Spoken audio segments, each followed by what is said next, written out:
The palace still shook occasionally as the earth rumbled in memory, groaned as if it would deny what had happened. Bars of sunlight cast through rents in the walls made motes of dust glitter where they yet hung in the air. Scorch marks marred the walls, the floors, the ceilings. Broad black smears crossed the blistered paints and gilt of once bright murals, soot overlaying crumbling friezes of men and animals which seemed to have attempted to walk before the madness grew quiet. The dead lay everywhere, men and women and children, struck down in attempted flight by the lightnings that had flashed down every corridor, or seized by the fires that had stalked them, or sunken into stone of the palace, the stones that had flowed and sought, almost alive, before stillness came again. In odd counterpoint, colourful tapestries and paintings, masterworks all, hung undisturbed, except where bulging walls had pushed them awry. Finely carved furnishings, inlaid with ivory and gold, stood untouched, except where rippling floors had toppled them. The mind-twisting had struck at the core, ignoring peripheral things. Lews Therin Telamon wandered the palace, deftly keeping his balance when the earth heaved. "Olenna, my love, where are you?" The edge of his pale grey cloak trailed through blood as he stepped across the body of a woman, her golden-haired beauty marred by the horror of her last moments, her still open eyes frozen in disbelief. "Where are you, my wife? Where is everyone hiding?" His eyes caught his own reflection in a mirror hanging askew from bubbled marble. His clothes had been regal once, in grey and scarlet and gold. Now the finely woven cloth, brought by merchants from across the world sea, was torn and dirty, thick with the same dust that covered his hair and skin. For a moment he fingered the symbol on his cloak, a circle half white and half black, the colours separated by a sinuous line. It meant something, that symbol, but the embroidered circle could not hold his attention long. He gazed at his own image with as much wonder. A tall man just into his middle years, handsome once but now with hair already more white than brown, and a face lined by strain and worry, dark eyes that had seen too much. Lews Therin began to chuckle, then threw back his head. His laughter echoed down the lifeless halls. "Olenna, my love, come to me, my wife. You must see this." Behind him the air rippled, shimmered, solidified into a man who looked around, his mouth twisting briefly with distaste. Not so tall as Lews Therin, he was clothed all in black, save for the snow-white lace at his throat and the silverwork on the turned-down tops of his thigh-high boots. He stepped carefully, handling his cloak fastidiously to avoid brushing the dead. The floor trembled with aftershocks, but his attention was fixed on the man staring into the mirror and laughing. "Lord of the morning," he said, "I have come for you." The laughter cut off as if it had never been, and Lews Therin turned, seeming unsurprised. "Ah, a guest. Have you the voice, stranger? It will soon be time for the singing, and here all are welcome to take part. Olenna, my love, we have a guest. Olenna, where are you?" The black-clad man's eyes widened, darted to the body of the golden-haired woman, then back to Lews Therin. "Shaitan take you? Does the taint already have you so far in its grip? That name? Lews Therin shuddered and raised a hand as though to ward off something. "You mustn't say that name. It is dangerous. So you remember that much at least." "Dangerous for you, fool, not for me. What else do you remember? Remember, you light-blinded idiot. I will not let it end with you swaddled in unawareness. Remember." For a moment, Lews Therin stared at his raised hand, fascinated by the patterns of grime. Then he wiped his hand on his even dirtier coat and turned his attention back to the other man. "Who are you? What do you want?" The black-clad man drew himself up arrogantly. "Once I was called Elan Morin Tedronai, but now betrayer of hope." It was a whisper from Lews Therin. Memory stirred, but he turned his head, shying away from it. "So you do remember some things?" "Yes, betrayer of hope. So have men named me, just as they named you Dragon, but unlike you, I embrace the name. They gave me the name to revile me, but I will yet make them kneel and worship it. What will you do with your name? After this day, men will call you Kinslayer. What will you do with that?" "Olenna should be here to offer a guest welcome," he murmured absently, then raised his voice. "Olenna, where are you?" The floor shook. The golden-haired woman's body shifted, as if in answer to his call. His eyes did not see her. Elan Morin grimaced. Look at you, he said scornfully. Once you stood first among the servants. Once you wore the ring of Tamerlane and sat in the high seat. Once you summoned the 9 rods of dominion. Now look at you, a pitiful, shattered wretch. But it is not enough. You humbled me in the hall of servants. You defeated me at the gates of Pahan-Disen. But I am the greater now. I will not let you die without knowing that. When you die, your last thought will be the full knowledge of your defeat, of how complete and utter it is, if I let you die at all. I cannot imagine what is keeping Ilyena. She will give me the rough side of her tongue if she thinks I have been hiding a guest from her. I hope you enjoy conversation, for she surely does. Be forewarned. Ilyena will ask you so many questions, you may end up telling her everything you know. Tossing back his black cloak, Elan Morin flexed his hands. A pity for you, he mused, that one of your sisters is not here. I was never very skilled at healing, and I follow a different power now. But even one of them could only give you a few lucid minutes if you did not destroy her first. What I can do will serve as well for my purposes. His sudden smile was cruel, but I fear Shaitan's healing is different from the sort you know. Be healed, Lews Therin. He extended his hands, and the light dimmed as if a shadow had been laid across the sun. Pain blazed in Lews Therin, and he screamed, a scream that came from his depths, a scream he could not stop. Fire seared his marrow, acid rushed along his veins. He toppled backwards, crashing to the marble floor. His head struck the stone and rebounded. His heart pounded, tried to beat its way out of his chest, and every pulse gushed new flame through him. Helplessly he convulsed, thrashing, his skull a sphere of purest agony on the point of bursting. His hoarse screams reverberated through the palace. Slowly, ever so slowly, the pain receded. The outflowing seemed to take 1,000 years and left him twitching weakly, sucking breath through a raw throat. Another 1,000 years seemed to pass before he could manage to heave himself over, muscles like jellyfish, and shakily push himself up on hands and knees. His eyes fell on the golden-haired woman, and the scream that was ripped out of him dwarfed every sound he had made before. Tottering, almost falling, he scrabbled brokenly across the floor to her. It took every bit of his strength to pull her up into his arms. His hands shook as he smoothed her hair back from her staring face. Ilyena? Light help me, Ilyena. His body curved around hers protectively, his sobs the full-throated cries of a man who had nothing left to live for. Ilyena, no! No. You can have her back, Kinslayer. The great Lord of the Dark can make her live again if you will serve him. If you will serve me. Lews. Therin raised his head, and the black-clad man took an involuntary step back from that gaze. 10 years, betrayer, Lews Therin said softly, the soft sound of steel being bared. 10 years, your foul master has racked the world. And now this. I will. 10 years. You pitiful fool. This war has not lasted 10 years, but since the beginning of time. You and I have fought 1,000 battles with the turning of the wheel, 1,000 times 1,000, and we will fight until time dies and the shadow is triumphant. He finished in a shout with a raised fist, and it was Lews Therin's turn to pull back, breath catching at the glow in the betrayer's eyes. Carefully, Lews Therin laid Ilyena down, fingers gently brushing her hair. Tears blurred his vision as he stood, but his voice was iced iron. For what else you have done, there can be no forgiveness, betrayer, but for Ilyena's death, I will destroy you beyond anything your master can repair. Prepare to. Remember, you fool. Remember your futile attack on the great Lord of the Dark. Remember his counterstroke. Remember, even now the 100 companions are tearing the world apart, and every day 100 men more join them. What hand slew Ilyena Sumhair, Kinslayer? Not mine. What hand struck down every life that bore a drop of your blood? Everyone who loved you, everyone you loved. Not mine, Kinslayer. Not mine.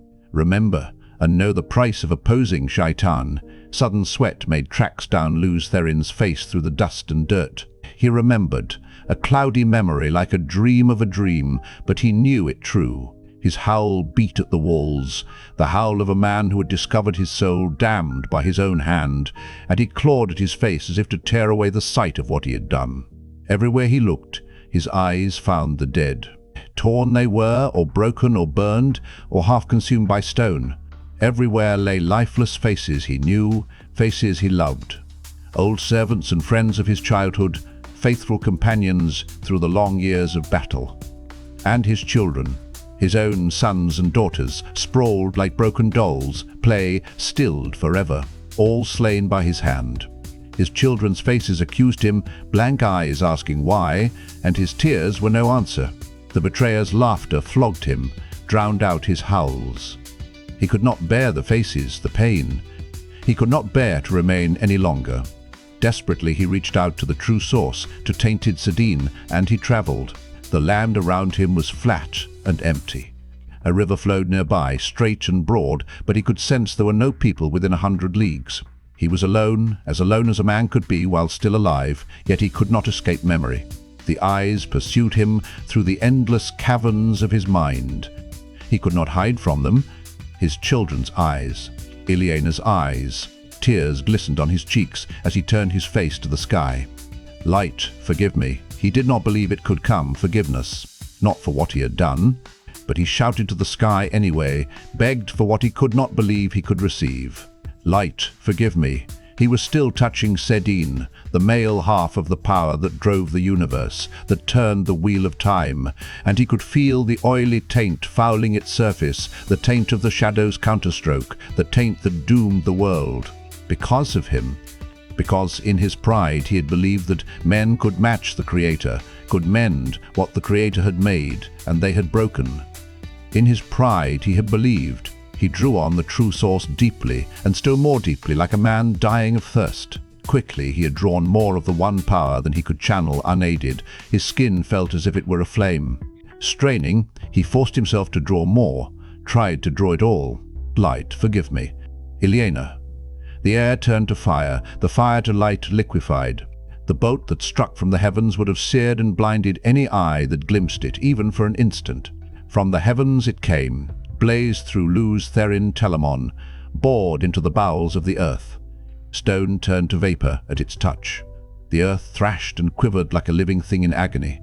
Only a heartbeat did the shining bar exist, connecting ground and sky, but even after it vanished, the earth yet heaved like the sea in a storm.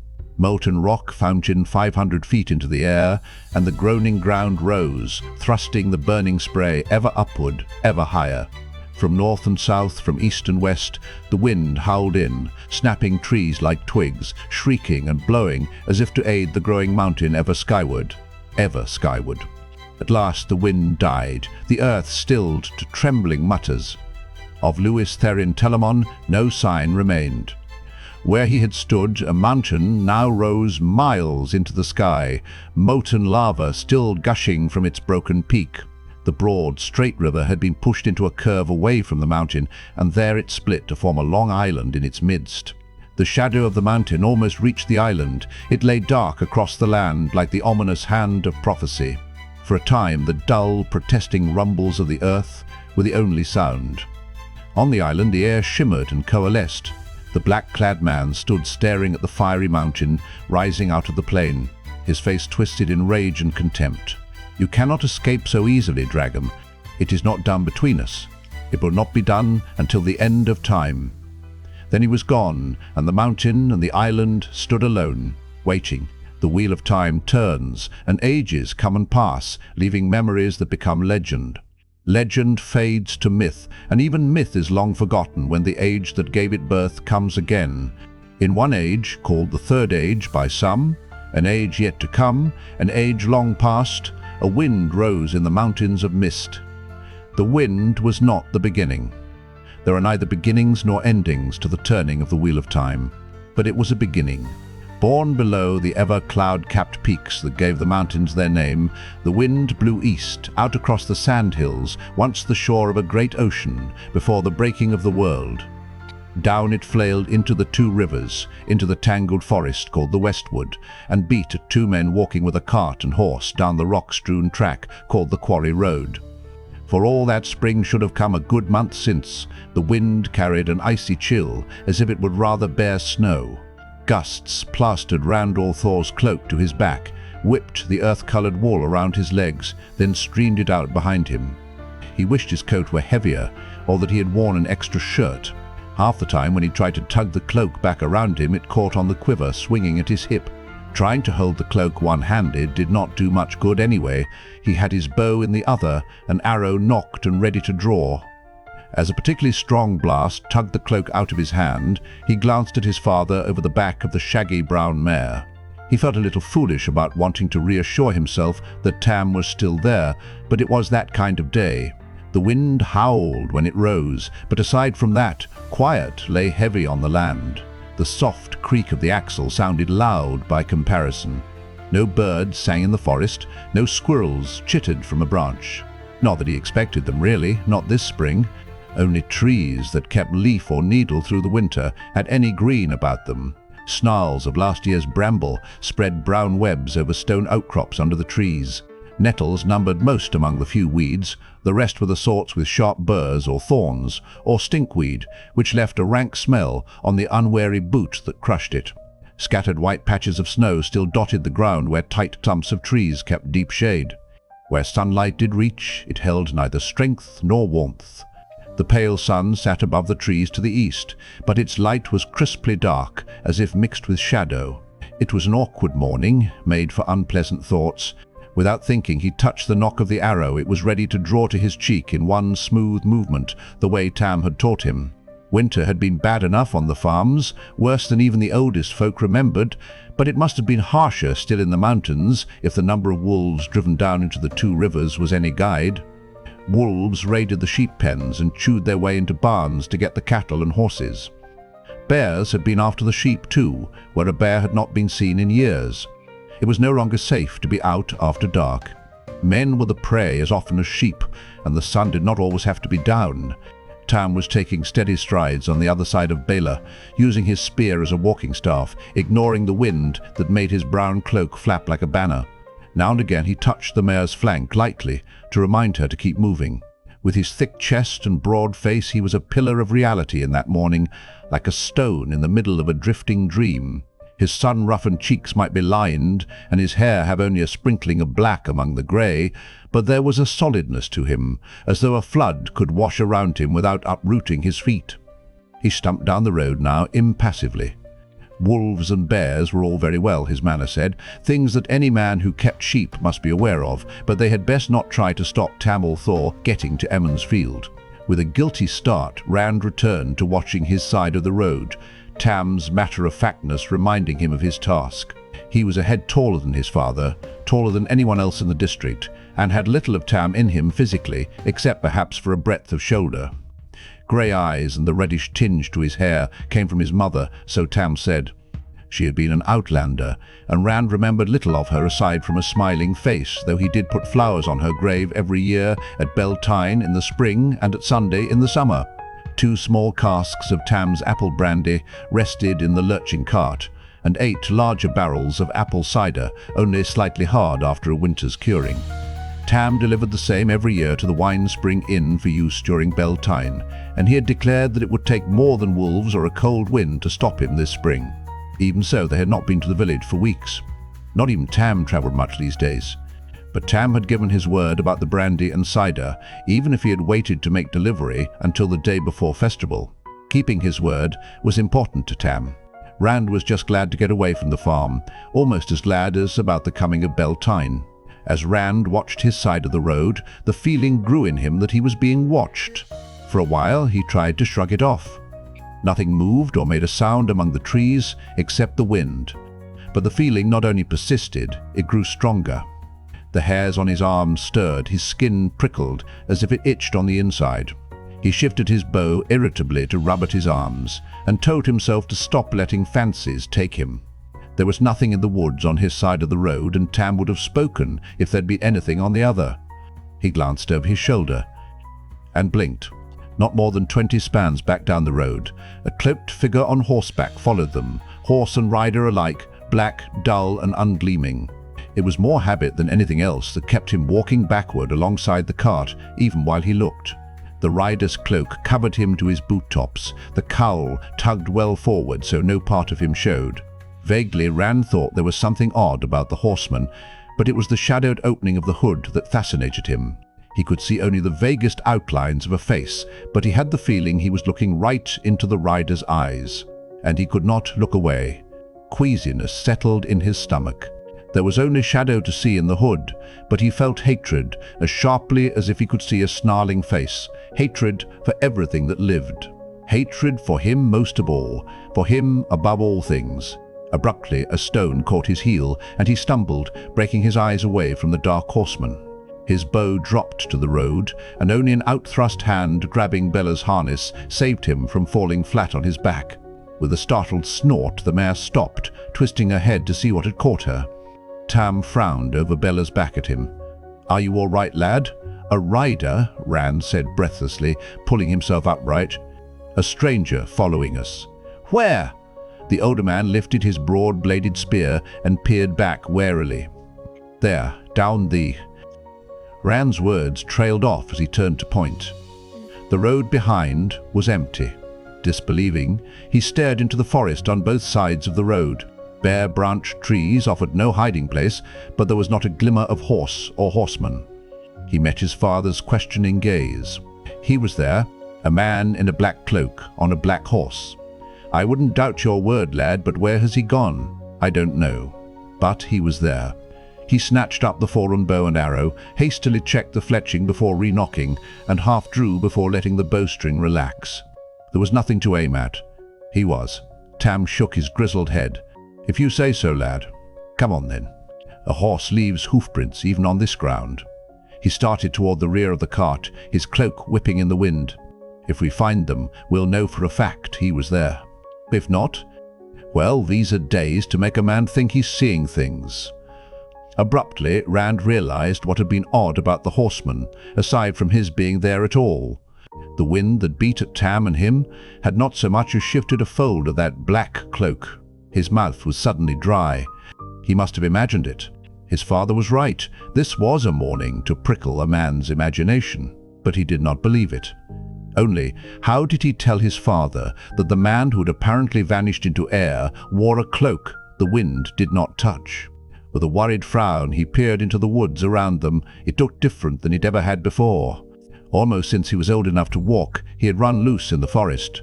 The ponds and streams of the waterwood beyond the last farms east of Emond's field were where he had learned to swim. He had explored into the sandhills, which many in the two rivers said was bad luck, and once he had even gone to the very foot of the Mountains of Mist, him and his closest friends, Matt Cawthon and Perrin Ibara. That was a lot further afield than most people in Emond's Field ever went. To them, a journey to the next village, up to Watch Hill or down to Devon Ride, was a big event. Nowhere in all of that had he found a place that made him afraid. Today, though, the Westwood was not the place he remembered. A man who could disappear so suddenly could reappear just as suddenly, maybe even right beside them. "No, father, there's no need." When Tam stopped in surprise, Rand covered his flush by tugging at the hood of his cloak. "You're probably right. No point looking for what isn't there, not when we can use the time getting on to the village and out of this wind." "I could do with a pipe," Tam said slowly, "and a mug of ale where it's warm." Abruptly, he gave a broad grin. "And I expect you're eager to see Egwene." Rand managed a weak smile. Of all things he might want to think about right then, the mayor's daughter was far down the list. He did not need any more confusion. For the past year, she had been making him increasingly jittery whenever they were together. Worse, she did not even seem to be aware of it. No, he certainly did not want to add Egwene to his thoughts.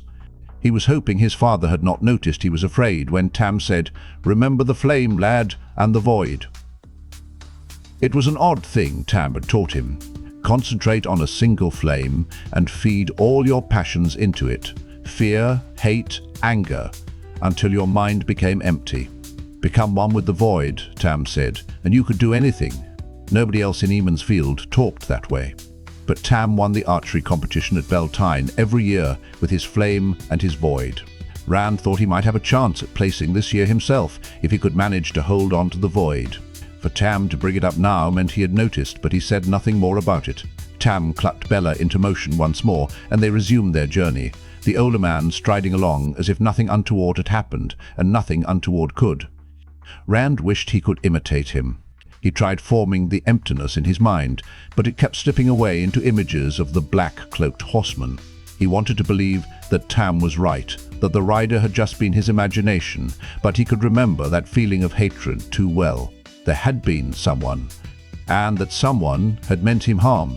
He did not stop looking back until the high-peaked, thatched roofs of Emond's fields surrounded him. The village lay close onto the Westwood, the forest gradually thinning until the last few trees stood actually among the stout frame houses. The land sloped gently down to the east. Though not without patches of woods, farms and hedge-bordered fields and pastures quilted the land beyond the village all the way to the waterwood and its tangle of streams and ponds.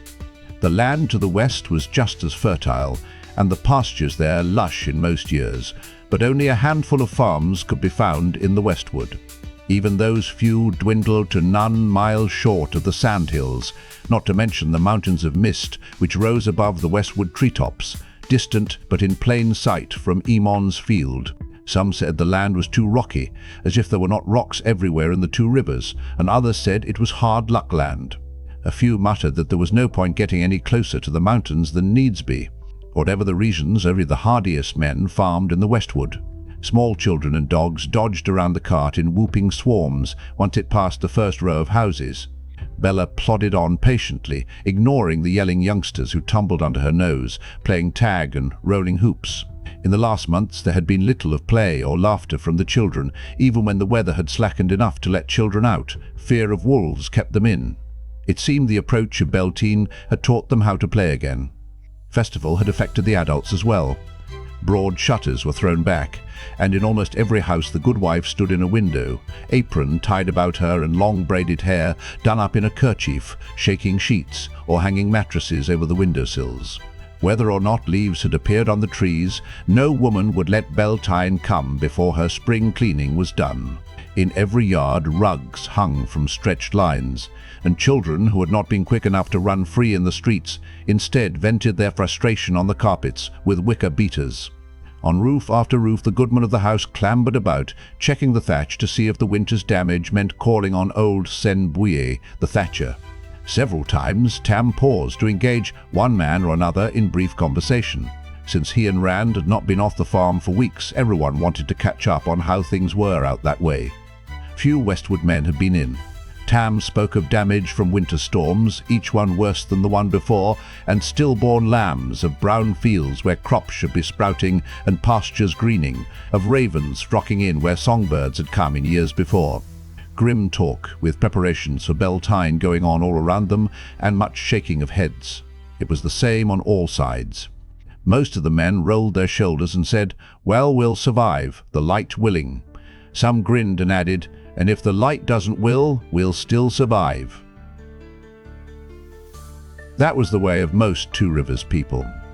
People who had to watch the hail beat their crops, or the wolves take their lambs and start over, no matter how many years it happened, did not give up easily.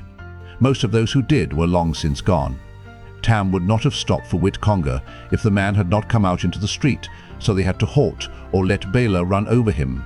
The Congers and the Coplins, the two families were so intermarried, no one really knew where one family let off and the other began, were known from Watch Hill to Devon Ride, and maybe as far as Tarrant Ferry as complainers and troublemakers. "I have to get this to Bron or Veer, Whit," Tam said, nodding to the barrels in the cart, but the scrawny man held his ground with a sour expression on his face. He had been sprawled on his front steps, not up on his roof, though the thatch looked as if it badly needed Master Bweir's attention. He never seemed ready to start over, or to finish what he started the first time. Most of the Coplins and Congers were like that, those who were not worse. "What are we going to do about Nynaeve or Thor?" Conger demanded. "We can't have a wisdom like that for Emond's field." Tam sighed heavily. "It's not our place, Whit. The wisdom is women's business." "Well, we'd better do something, old Thor. She said we'd have a mild winter and a good harvest. Now you ask her what she hears on the wind, and she just scowls at you and stomps off. If you asked her the way you usually do, Whit," Tam said patiently, "you're lucky she didn't thump you with that stick she carries. Now, if you don't mind this brandy, Nynaeve or Mira is just too young to be wisdom or Thor. If the women's circle won't do something, then the village council has to. "What business of yours is the wisdom, Wit Conga?" roared a woman's voice. Wit flinched as his wife marched out of the house. Day's Conga was twice as wide as Wit, a hard-faced woman without an ounce of fat on her. She glared at him with her fists on her hips. "You try meddling in women's circle business and see how you like eating your own cooking, which you won't do in my kitchen, and washing your own clothes and making your own bed, which won't be under my roof." "But Days," Wit whined, "I was just—" "If you'll pardon me, Days," Tam said. "Wit, the light shine on you both." He got Bella moving again, leading her around the scrawny fellow. Days was concentrating on her husband now, but any minute she could realize whom it was Wit had been talking to. That was why they had not accepted any of the invitations to stop for a bite to eat or something hot to drink. When they saw Tam, the good wives of Emond's field went on point like hounds spotting a rabbit. There was not a one of them who did not know just the perfect wife for a widower with a good farm, even if it was in the Westwood. Rand stepped along just as quickly as Tam, perhaps even more so. He was sometimes cornered when Tam was not around, with no way to escape outside of rudeness. Herded onto a stool by the kitchen fire, he would be fed pastries or honey cakes or meat pies. And always the good wife's eyes weighed and measured him as neatly as any merchant's scales and tapes, while she told him that what he was eating was not nearly so good as her widowed sister's cooking or her next-to-eldest cousin's. Tam was certainly not getting any younger, she would say. It was good that he had loved his wife so. It boded well for the next woman in his life, but he had mourned long enough. Tam needed a good woman. It was a simple fact, she would say, or something very close, that a man just could not do without a woman to take care of him and keep him out of trouble. Worst of all were those who paused thoughtfully at about that point, then asked with elaborate casualness exactly how old he was now. Like most Two Rivers folk, Rand had a strong, stubborn streak. Outsiders sometimes said it was the prime trait of people in the Two Rivers, that they could give mules lessons and teach stones. The good wives were fine and kindly women for the most part, but he hated being pushed into anything, and they made him feel as if he were being prodded with sticks. So he walked fast and wished Tam would hurry Bella along. Soon the street opened onto the green, a broad expanse in the middle of the village. Usually covered with thick grass, the green this spring showed only a few fresh patches among the yellowish brown of dead grass and the black of bare earth. A double handful of geese waddled about, beadily eyeing the ground but not finding anything worth pecking, and someone had tethered a milk cow to crop the sparse growth. Toward the west end of the green, the wine spring itself gushed out of a low stone outcrop in a flow that never failed, a flow strong enough to knock a man down and sweet enough to justify its name a dozen times over. From the spring, the rapidly widening wine-spring water ran swiftly off to the east, willows dotting its banks all the way to Master Thane's mill and beyond, until it split into dozens of streams in the swampy depths of the waterwood.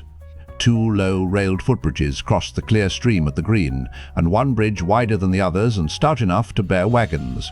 The wagon bridge, marked where the North Road, coming down from Tarn Ferry and Watch Hill, became the Old Road, leading to Devon Ride.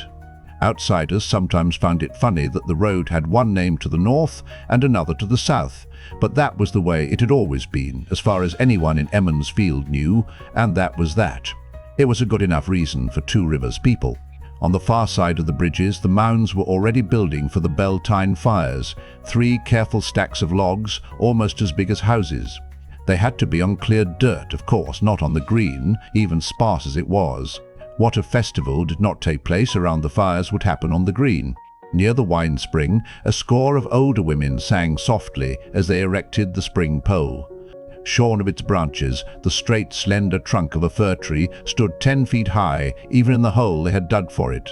A knot of girls too young to wear their hair braided sat cross-legged and watched enviously, occasionally singing snatches of the song the women sang. Tam clucked at Bella as if to make her speed her pace, though she ignored it, and Rand studiously kept his eyes from what the women were doing. In the morning, the men would pretend to be surprised to find the pole, then at noon the unmarried women would dance the pole, entwining it with long coloured ribbons while the unmarried men sang. No one knew when the custom began or why. It was another thing that was the way it had always been, but it was an excuse to sing and dance, and nobody in the Two Rivers needed much excuse for that.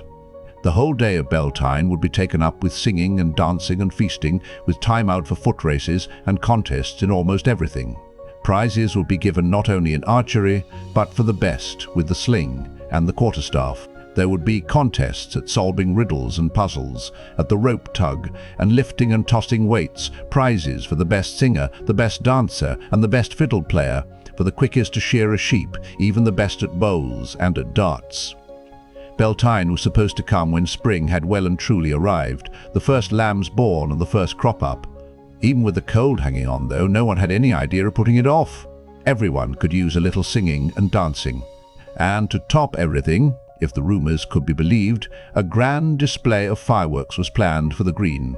If the first peddler of the year appeared in time, of course.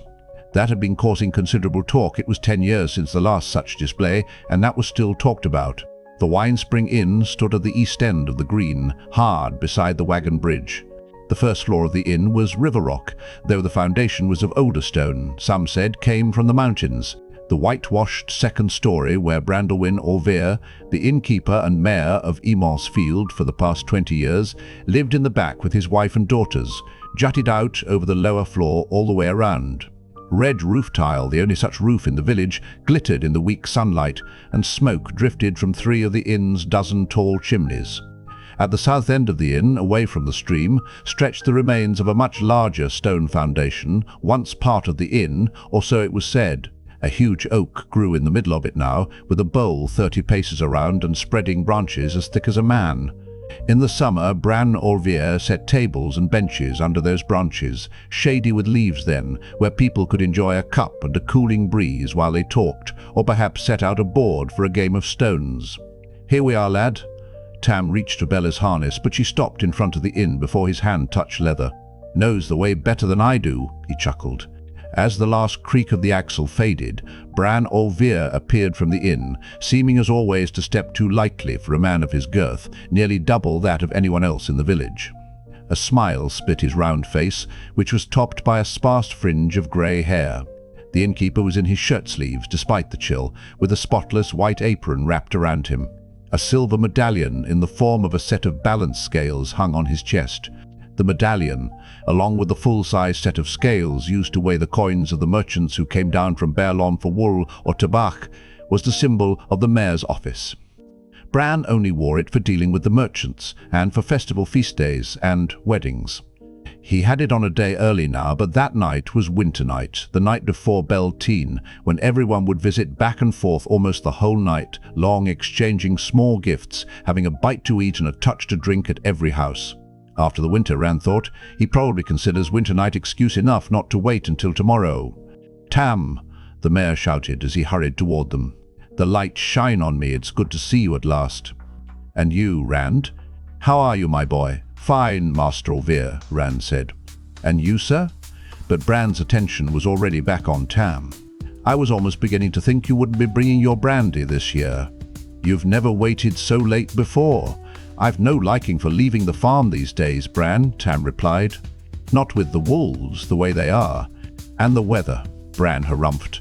"I could wish somebody wanted to talk about something besides the weather. Everyone complains about it, and folk who should know better expect me to set it right. I've just spent 20 minutes explaining to Mistress O'Donnell that I can do nothing about the storks. Though what she expected me to do..." He shook his head. "An ill omen," a scratchy voice announced. "No storks nesting on the rooftops at Beltane." Senbui, as gnarled and dark as an old root, marched up to Tam and Bran and leaned on his walking staff, near as tall as he was and just as gnarled. He tried to fix both men at once with a beady eye. "There's worse to come, you mark my words. Have you become a soothsayer then, interpreting omens?" Tam asked dryly.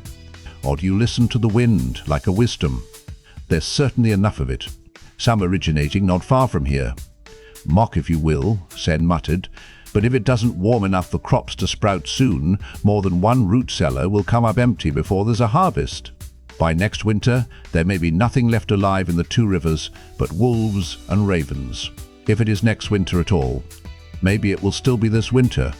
"Now, what is that supposed to mean?" Bran said sharply. Sen gave them a sour look. "I've not much good to say about Nynaeve or Mira. You know that. For one thing, she's too young to, no matter. The women's circle seems to object to the village council even talking about their business, though they interfere in ours whenever they want to, which is most of the time, or so it seems to. Sen, Tam broke in, is there a point to this? This is the point, old Thor. Ask the wisdom when the winter will end, and she walks away. Maybe she doesn't want to tell us what she hears on the wind. Maybe what she hears is that the winter won't end. Maybe it's just going to go on being winter until the wheel turns and the age ends. There's your point. Maybe sheep will fly, Tam retorted, and Bran threw up his hands. The light, protect me from fools. You sitting on the village council, Sen, and now you're spreading that Copeland talk. Well, you, listen to me. We have enough problems without. A quick tug at Rand's sleeve and a voice pitched low, for his ear alone, distracted him from the older men's talk. Come on, Rand, while they're arguing, before they put you to work. Rand glanced down and had to grin. Matt Cawthon crouched beside the cart, so Tam and Bran and Sen could not see him, his wiry body contorted like a stalk, trying to bend itself double. Matt's brown eyes twinkled with mischief, as usual. Dave and I caught a big old badger, all grouchy at being pulled out of his den. We're going to let it loose on the green and watch the girls run. Rand's smile broadened. It did not sound as much like fun to him as it would have a year or two back, but Matt never seemed to grow up. He took a quick look at his father. The men had their heads together still, all three talking at once, then lowered his own voice. I promised to unload the cider. I can meet you later, though. Matt rolled his eyes skyward. Toting barrels. Burn me. I'd rather play stones with my baby sister. Well, I know of better things than a badger. We have strangers in the two rivers. Last evening, for an instant, Rand stopped breathing. A man on horseback, he asked intently. A man in a black cloak, on a black horse, and his cloak doesn't move in the wind? Matt swallowed his grin, and his voice dropped to an even hoarser whisper. You saw him too. I thought I was the only one. Don't laugh, Rand, but he scared me. I'm not laughing. He scared me too. I could swear he hated me, that he wanted to kill me. Rand shivered. Until that day, he had never thought of anyone wanting to kill him, really wanting to kill him. That sort of thing just did not happen in the two rivers. A fistfight maybe, or a wrestling match, but not killing. I don't know about hating Rand, but he was scary enough anyway. All he did was sit on his horse looking at me just outside the village, but I've never been so frightened in my life. Well, I looked away, just for a moment. It wasn't easy, mind you. Then when I looked back, he'd vanished. Blood and ashes. 3 days it's been, and I can hardly stop thinking about him. I keep looking over my shoulder. Matt attempted a laugh that came out as a croak. Funny how being scared takes you. You think strange things. You think strange things. I actually thought, just for a minute, mind, it might be the Dark One. He tried another laugh, but no sound at all came out this time. Rand took a deep breath. As much to remind himself as for any other reason, he said, by rote, the Dark One and all of the Forsaken are bound in Sheol Ghul, beyond the Great Blight, bound by the Creator at the moment of creation, bound until the end of time. The hand of the Creator shelters the world, and the light shines on us all. He drew another breath and went on. Besides, if he was free, what would the Shepherd of the Night be doing in the two rivers watching farm boys? I don't know, but I do know that Ryder was all evil. Don't laugh. I'll take oath on it. Maybe it was the dragon. You're just full of cheerful thoughts, aren't you? Rand muttered. You sound worse than Sen. My mother always said the Forsaken would come for me if I didn't mend my ways. If I ever saw anybody who looked like Ishmael or Agenor, it was him. Everybody's mother scared them with the Forsaken, Rand said dryly, but most grow out of it. Why not the Shadowman while you're about it? Matt glared at him. I haven't been so scared since. No, I've never been that scared, and I don't mind admitting it. Me either. My father thinks I was jumping at shadows under the trees. Matt nodded glumly and leaned back against the cartwheel. So does my Da. I told Dav and Elam Doutry. They've been watching like hawks ever since, but they haven't seen anything. Now Elam thinks I was trying to trick him. Dave thinks he's down from Tarren Ferry, a sheep stealer or a chicken thief. A chicken thief. He lapsed into affronted silence. It's probably all foolishness anyway, Rand said finally. Maybe he is just a sheep stealer. He tried to picture it, but it was like picturing a wolf taking the cat's place in front of a mouse hole. Well, I didn't like the way he looked at me. And neither did you, not if how you jumped at me is any guide. We ought to tell someone. We already have, Matt, both of us, and we weren't believed. Can you imagine trying to convince Master Olvir about this fellow without him seeing him? He'd send us off to Nynaeve to see if we were sick. There are two of us now. Nobody could believe we both imagined it. Rand rubbed the top of his head briskly, wondering what to say. Matt was something of a byword around the village. Few people had escaped his pranks. Now his name came up whenever a washline dropped the laundry in the dirt, or a loose saddle girth deposited a farmer in the road. Matt did not even have to be anywhere around. His support might be worse than none. After a moment, Rand said, "Your father would believe you put me up to it, and mine."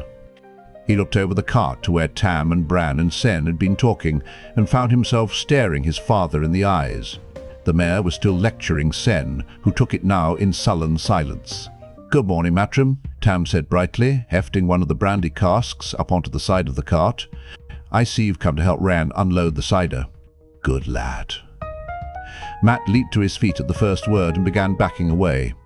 "Good morning to you, Master Orthor, and to you, Master Olvir. Master Bui, may the light shine on you." "My Dar sent me to." "No doubt he did," Tam said.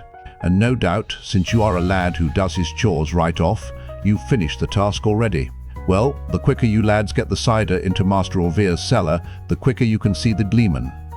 "Gleeman!" Matt exclaimed, stopping dead in his footsteps, at the same instant that Rand asked, "When would he get here?"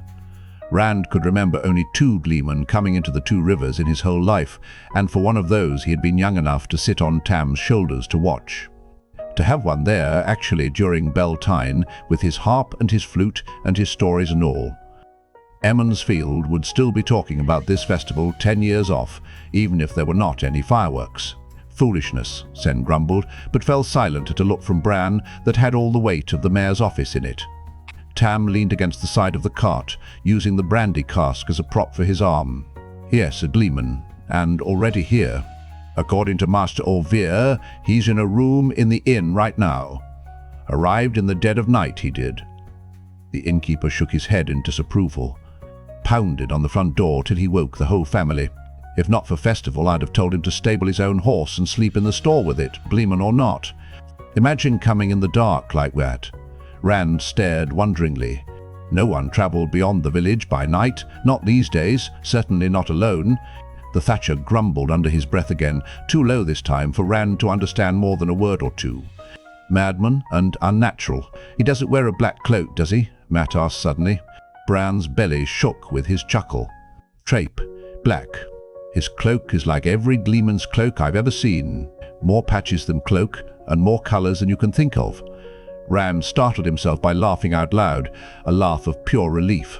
The menacing black-clad rider as a Gleeman was a ridiculous notion, but he clapped a hand over his mouth in embarrassment. "You see, Tam," Bran said, "there's been little enough laughter in this village since winter came. Now even the Gleeman's cloak brings a laugh. That alone is worth the expense of bringing him down from Baerlon. Say what you will." Sen spoke up suddenly. "I still say it's a foolish waste of money. And those fireworks you all insisted on sending off for." "So there are fireworks," Matt said, but Sen went right on.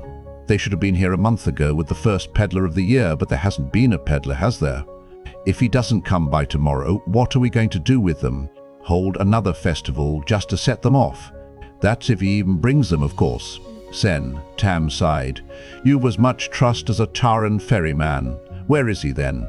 Tell me that, Thor. Why didn't you tell us?" Matt demanded in an aggrieved voice. The whole village would have had as much fun with the waiting as with the Gleeman. Or almost, anyway. You can see how everybody's been over just a rumour of fireworks. "I can see," Bran replied with a sidelong look at the thatcher. "And if I knew for sure how that rumour started. If I thought, for instance, that somebody had been complaining about how much things cost, where people could hear him when the things are supposed to be secret." Sen cleared his throat. "My bones are too old for this wind. If you don't mind, I'll just see if Mistress Olvir won't fix me some mulled wine to take the chill off." "Mayor," all Thor. He was headed for the inn before he finished, and as the door swung shut behind him, Bran sighed. Sometimes I think Nynaeve is right about. Well, that's not important now. You young fellows think for a minute. Everyone's excited about the fireworks, true, and that's only at a rumor. Think how they'll be if the peddler doesn't get here in time after all they're anticipating. And with the weather the way it is, who knows when he will come. They'd be 50 times as excited about a gleeman. And feel 50 times as bad if he hadn't come, Rand said slowly. Even Beltane might not do much for people's spirits after that. You have a head on your shoulders when you choose to use it, Bran said. He'll follow you on the village council one day, Tam. Mark my words.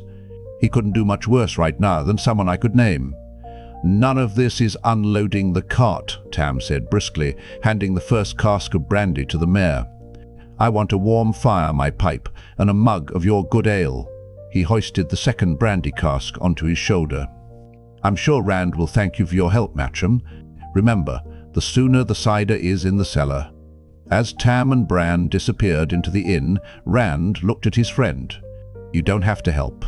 Dave won't keep that badger long. Oh, why not? Matt said resignedly. Like your Das said, the quicker it's in the cellar. Picking up one of the casks of cider in both arms, he hurried toward the inn in a half-trot. Maybe Egwene is around. Watching you stare at her like a poleaxed ox will be as good as a badger any day. Rand paused in the act of putting his bow and quiver in the back of the cart. He really had managed to put Egwene out of his mind. That was unusual in itself, but she would likely be around the inn somewhere. There was not much chance he could avoid her. Of course, it had been weeks since he saw her last. Well, Matt called from the front of the inn. I didn't say I would do it by myself. You aren't on the village council yet. With a start, Rand took up a cask and followed. Perhaps she would not be there after all. Oddly, that possibility did not make him feel any better. When Rand and Matt carried the first barrels through the common room, Master Olvere was already filling a pair of mugs with his best brown ale, his own make, from one of the casks racked against one wall. Scratch, the inn's yellow cat, crouched atop it with his eyes closed and his tail wrapped around his feet. Tam stood in front of the big fireplace of River Rock, thumbing a long-stemmed pipe full of tobacco from a polished canister the innkeeper always kept on the plain stone mantel. The fireplace stretched half the length of the big, square room, with a lintel as high as a man's shoulder, and the crackling blaze on the hearth vanquished the chill outside. At that time of the busy day before festival, Rand expected to find the common room empty except for Bran and his father and the cat. But 4 more members of the village council, including Sen, sat in high-backed chairs in front of the fire, mugs in hand and blue-grey pipe smoke wreathing their heads. For once, none of the stone's boards were in use, and all of Bran's books stood idle on the shelf opposite the fireplace. The men did not even talk, peering silently into their ale or tapping pipe stems against their teeth in impatience as they waited for Tam and Bran to join them. Worry was not uncommon for the village council these days, not in Emond's Field, and likely not in Watch Hill or Devon Ride, or even Tarren Ferry, though who knew what Tarren Ferry folk really thought about anything. Only 2 of the men before the fire, Harald Luhan, the blacksmith, and John Thane, the miller, so much as glanced at the boys as they entered. Master Luhan, though, made it more than a glance. The blacksmith's arms were as big as most men's legs, roped with heavy muscle, and he still wore his long leather apron as if he had hurried to the meeting straight from the forge. His frown took them both in, then he straightened around in his chair deliberately, turning his attention back to an over-studious tamping of his pipe with a thick thumb. Curious, Rand slowed, then barely bit back a yelp as Matt kicked his ankle. His friend nodded insistently toward the doorway at the back of the common room and hurried on without waiting. Limping slightly, Rand followed less quickly. What was that about? He demanded as soon as he was in the hall that led to the kitchen. You almost broke my... It's old Luhan, Matt said, peering past Rand's shoulder into the common room. I think he suspects I was the one who... He cut off abruptly as Mistress Olvere bustled out of the kitchen, the aroma of fresh-baked bread wafting ahead of her. The tray in her hands carried some of the crusty loaves for which she was famous around Emond's Field, as well as plates of pickles and cheese. The food reminded Rand abruptly that he had eaten only an end of bread before leaving the farm that morning. His stomach gave an embarrassing rumble. A slender woman with her thick braid of greying hair pulled over one shoulder, Mistress Auvert smiled in a motherly fashion that took in both of them. "There is more of this in the kitchen if you two are hungry, and I never knew boys your age who weren't, or any other age for that matter. If you prefer, I'm baking honey cakes this morning." She was one of the few married women in the area who never tried to play matchmaker with Tam. Toward Rand, her motherliness extended to warm smiles and a quick snack whenever he came by the inn, but she did as much for every young man in the area. If she occasionally looked at him as if she wanted to do more, at least she took it no further than looks, for which he was deeply grateful. Without waiting for a reply, she swept on into the common room. Immediately there was the sound of chairs scraping on the floor as the men got to their feet, and exclaimings over the smell of the bread. She was easily the best cook in Emond's field, and not a man for miles around but eagerly leaped at a chance to put his feet under her table. "Honey cakes," Matt said, smacking his lips. "After," Rand told him firmly, "or we'll never get done." A lamp hung over the cellar stairs, just beside the kitchen door, and another made a bright pool in the stone-walled room beneath the inn, banishing all but a little dimness in the furthest corners.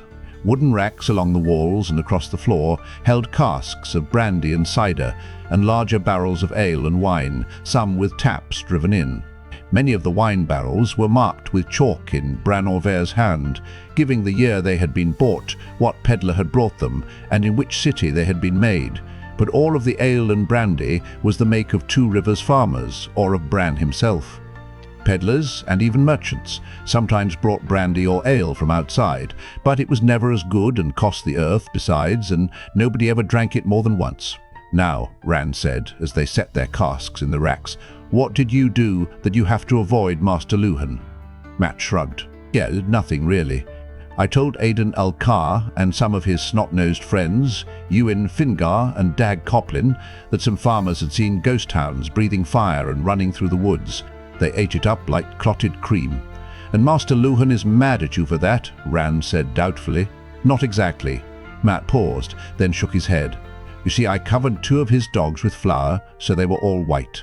Then I let them loose near Dag's house. How was I to know they'd run straight home? It really isn't my fault. If Mistress Luhan hadn't left the door open, they couldn't have gotten inside. It isn't like I intended to get flour all over her house." He gave a bark of laughter. "I hear she chased old Luhan and the dogs, all 3, out of the house with a broom." Rand winced and laughed at the same time.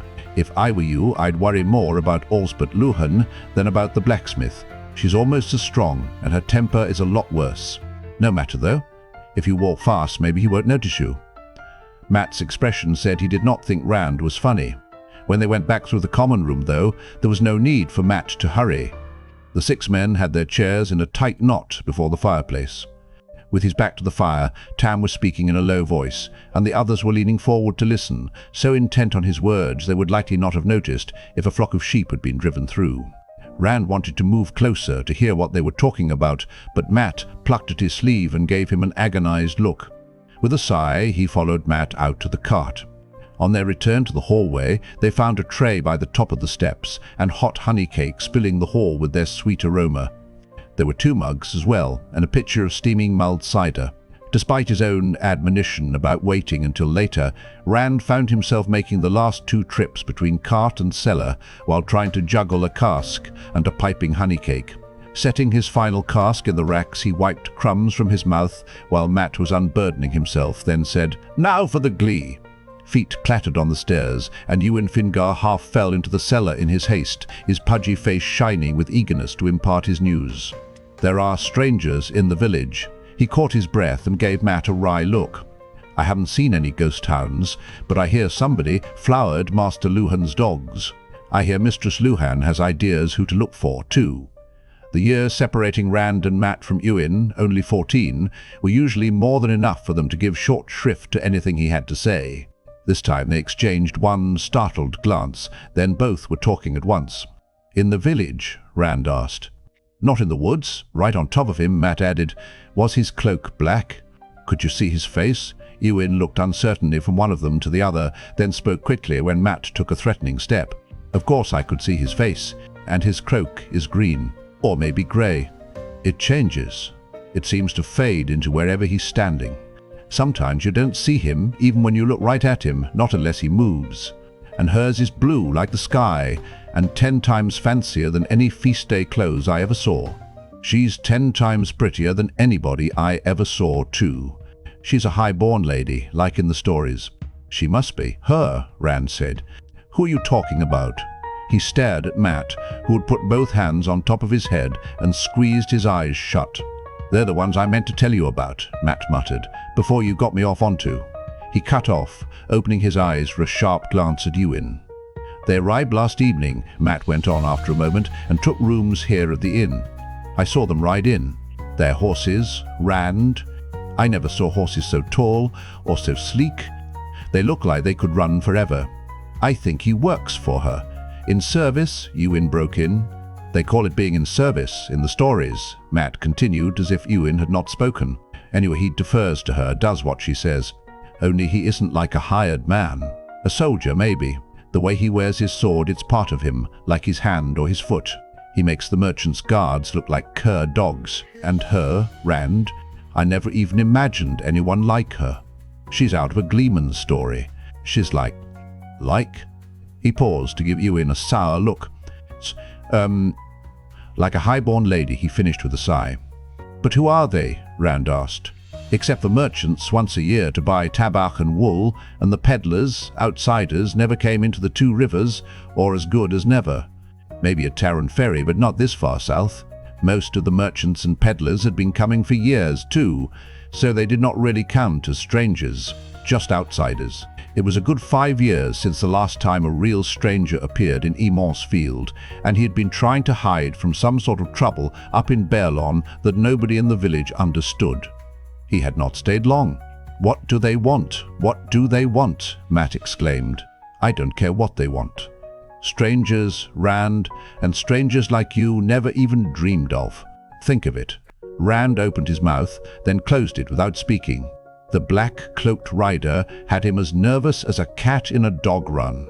It just seemed like an awful coincidence. 3 strangers around the village at the same time. 3, if this fellow's cloak that changed colors never changed to black. Her name is Moiraine, Ewan said into the momentary silence. I heard him say it. Moiraine, he called her. The Lady Moiraine. His name is Lamb. The wisdom may not like her, but I do. What makes you think Nynaeve dislikes her? Rand said. She asked the wisdom for directions this morning, Ewan said, and called her child. Rand and Matt both whistled softly through their teeth, and Ewan tripped over his tongue in his haste to explain. The Lady Moiraine didn't know she was the wisdom. She apologized when she found out. She did, and asked some questions about herbs and about who is who around Emond's field, just as respectfully as any woman in the village, more so than some. She's always asking questions about how old people are and how long they've lived where they live and... oh, I don't know what all. Anyway, Nynaeve answered like she'd bitten a green sweetberry. Then, when the Lady Moiraine walked away, Nynaeve stared after her like... Well, it wasn't friendly, I can tell you that. Is that all? Rand said. You know Nynaeve's temper. When Sen Bui called her a child last year, she thumped him on the head with her stick, and he's on the village council, and old enough to be her grandfather besides. She flares up at anything, and never stays angry past turning around. That's too long for me, Ewan muttered. I don't care who Nynaeve thumps, Matt chortled, so long as it isn't me. This is going to be the best Beltane ever. A Gleeman, a lady who could ask for more. Who needs fireworks? A Gleeman? Ewan said, his voice rising sharply.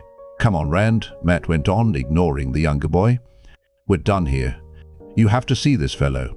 He bounded up the stairs with Ewan scrambling behind him, calling, Is there really a Gleeman, Matt? This isn't like the ghost hounds, is it? Or the frogs?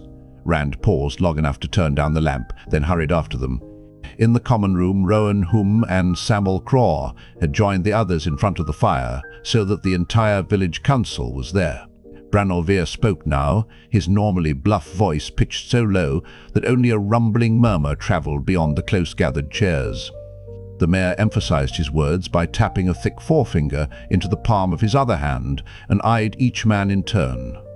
They all nodded in agreement with whatever he was saying, though Sen more reluctantly than the rest. The way the men all but huddled together spoke more plainly than a painted sign. Whatever they were talking about, it was for the village council alone, at least for now. They would not appreciate Rand trying to listen in. Reluctantly, he pulled himself away. There was still the gleeman, and these strangers. Outside, Bela and the cart were gone, taken away by Hu or Tad, the inn's stableman. Matt and Ewan stood glaring at one another a few paces from the front door of the inn, their cloaks whipping in the wind. For the last time, Matt barked, "I am not playing a trick on you. There is a gleeman. Now go away. Rand, will you tell this woolhead I am telling the truth, so he'll leave me alone?" Pulling his cloak together, Rand stepped forward to support Matt, but words died as the hairs stirred on the back of his neck. He was being watched again. It was far from the feeling the hooded rider had given him, but neither was it pleasant, especially so soon after that encounter. A quick look about the green showed him only what he had seen before: children playing, people preparing for festival, and no one more than glancing in his direction. The spring pole stood alone now, waiting. Bustle and childish shouts filled the side streets. All was as it should be, except that he was being watched. Then something led him to turn around to raise his eyes. On the edge of the inn's tile roof perched a large raven, swaying a little in the gusting wind from the mountains. Its head was cocked to one side, and one beady black eye was focused. On him, he thought. He swallowed, and suddenly anger flickered in him, hot and sharp. "Filthy carrion-eater," he muttered. "I'm tired of being stared at," Matt growled, and Rand realized his friend had stepped up beside him and was frowning at the raven too. They exchanged a glance, then, as one, their hands darted for rocks. The two stones flew true, and the raven stepped aside. The stones whistled through the space where it had been. Fluffing its wings once, it cocked its head again, fixing them with a dead black eye, unafraid, giving no sign that anything had happened. Rand stared at the bird in consternation. "Did you ever see a raven do that?" he asked quietly. Matt shook his head without looking away from the raven. "Never. Nor any other bird either." "A vile bird," came a woman's voice from behind them, melodious despite echoes of distaste, to be mistrusted in the best of times. With a shrill cry, the raven launched itself into the air so violently that two black feathers drifted down from the roof's edge. Startled, Rand and Matt twisted to follow the bird's swift flight over the green and toward the cloud-tipped mountains of mist, tall beyond the Westwood, until it dwindled to a speck in the west, then vanished from view. Rand's gaze fell to the woman who had spoken. She, too, had been watching the flight of the raven, but now she turned back, and her eyes met his. He could only stare. This had to be the Lady Moiraine, and she was everything that Matt and Ewan had said, everything and more. When he had heard she called Nynaeve child, he had pictured her as old, but she was not. At least, he could not put any age to her at all. At first he thought she was as young as Nynaeve, but the longer he looked, the more he thought she was older than that. There was a maturity about her large, dark eyes, a hint of knowing that no one could have gotten young. For an instant he thought those eyes were deep pools about to swallow him up. It was plain why Matt and Ewan named her a lady from a gleeman's tale, too. She held herself with a grace and air of command that made him feel awkward and stumble-footed. She was barely tall enough to come up to his chest, but her presence was such that her height seemed the proper one, and he felt ungainly in his tallness. Altogether, she was like no one he had ever seen before. The wide hood of her cloak framed her face and dark hair, hanging in soft ringlets. He had never seen a grown woman with her hair unbraided. Every girl in the Two Rivers waited eagerly for the women's circle of her village to say she was old enough to wear a braid. Her clothes were just as strange. Her cloak was sky-blue velvet with thick silver embroidery, leaves and vines and flowers all along the edges. Her dress gleamed faintly as she moved, a darker blue than the cloak and slashed with cream. A necklace of heavy gold links hung around her neck, while another gold chain, delicate and fastened in her hair, supported a small, sparkling blue stone in the middle of her forehead. A wide belt of woven gold encircled her waist, and on the second finger of her left hand was a gold ring in the shape of a serpent biting its own tail. He had certainly never seen a ring like that, though he recognized the great serpent, an even older symbol for eternity than the Wheel of Time. Fancier than any feast day clothes, Ewan had said, and he was right. No one ever dressed like that in the Two Rivers. Not ever. "Good morning, mistress." "Ah." "Lady Moraine," Rand said. His face grew hot at his tongue's fumbling. "Good morning, Lady Moraine," Matt echoed somewhat more smoothly, but only a little. She smiled, and Rand found himself wondering if there was anything he might do for her, something that would give him an excuse to stay near her. He knew she was smiling at all of them, but it seemed meant for him alone. It really was just like seeing a gleeman's tale come to life. Matt had a foolish grin on his face. "You know my name," she said, sounding delighted, as if her presence, however brief, would not be the talk of the village for a year. "But you must call me Moiraine, not Lady. And what are your names?" Ewan leaped forward before either of the others could speak. "My name is Ewan Fingar, my lady. I told them your name. That's how they know. I heard Lamb say it, but I wasn't eavesdropping.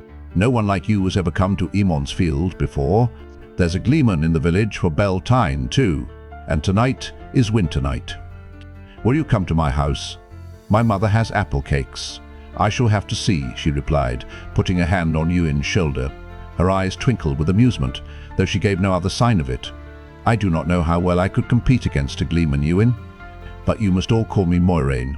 She looked expectantly at Rand and Matt. "I'm Matrim Corthan, La Marron." "Ah." "Moraine," Matt said. He made a stiff, jerking bow, then went red in the face as he straightened. Rand had been wondering if he should do something of the sort, the way men did in stories, but with Matt's example he merely spoke his name. At least he did not stumble over his own tongue this time. Moraine looked from him to Matt and back again. Rand thought her smile, a bare curve of the corners of her mouth, was now the sort Egwene wore when she had a secret. "I may have some small tasks to be done from time to time while I'm in Emond's Field," she said.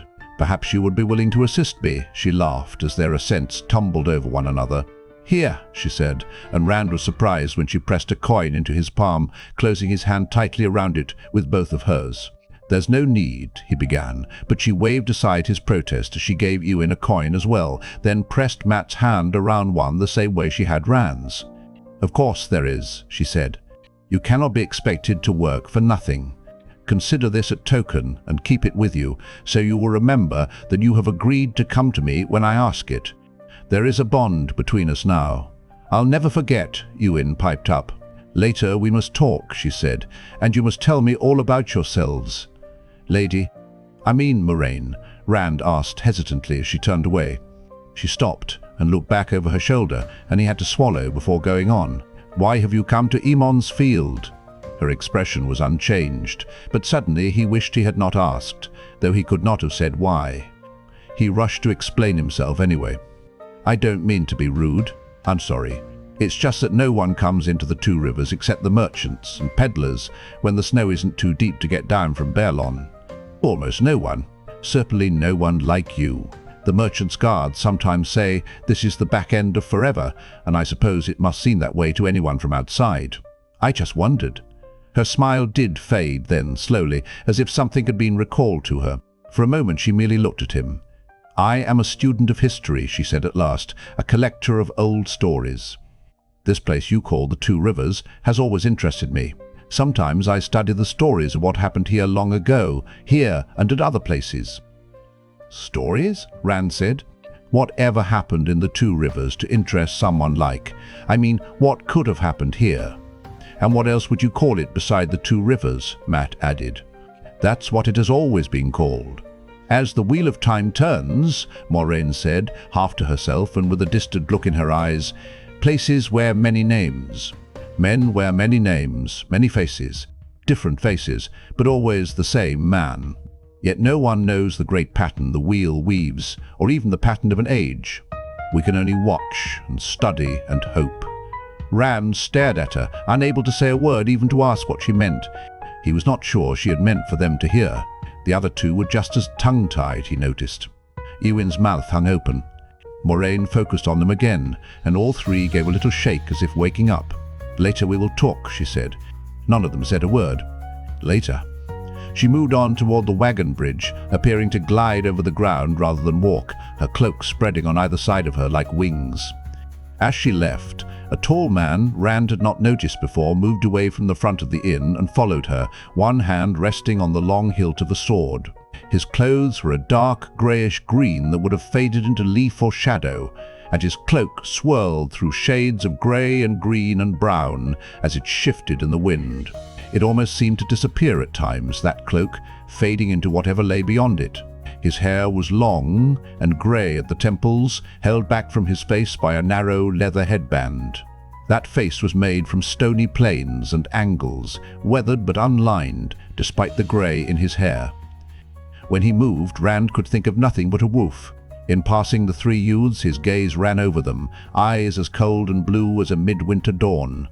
It was as if he were weighing them in his mind, and there was no sign on his face of what the scales told him. He quickened his pace until he caught up to Moiraine, then slowed to walk by her shoulder, bending to speak to her. Rand let out a breath he had not realized he had been holding. "That was Lan," Ewan said throatily, as if he too had been holding his breath. It had been that kind of look. "I'll bet he's a warder. Don't be a fool." Matt laughed, but it was a shaky laugh. "Warders are just in stories. Anyway, warders have swords and armor covered in gold and jewels, and spend all their time up north in the Great Blight, fighting evil and Trollocs and such." "He could be a warder," Ewan insisted. "Did you see any gold or jewels on him?" Matt scoffed. "Do we have Trollocs in the Two Rivers?" "We have sheep. I wonder what could ever have happened here to interest someone like her." "Something could have," Rand answered slowly. "They say the inn's been here for 1,000 years, maybe more." 1,000 years of sheep," Matt said. "A silver penny," Ewan burst out. "She gave me a whole silver penny. Think what I can buy when the peddler comes." Rand opened his hand to look at the coin she had given him and almost dropped it in surprise. He did not recognize the fat silver coin with the raised image of a woman balancing a single flame on her upturned hand, but he had watched while Bran Orvir weighed out the coins merchants brought from a dozen lands, and he had an idea of its value. That much silver would buy a good horse anywhere in the Two Rivers, with some left over. He looked at Matt and saw the same stunned expression he knew must be on his own face. Tilting his hand so Matt could see the coin but not Ewan, he raised a questioning eyebrow. Matt nodded, and for a minute they stared at one another in perplexed wonder.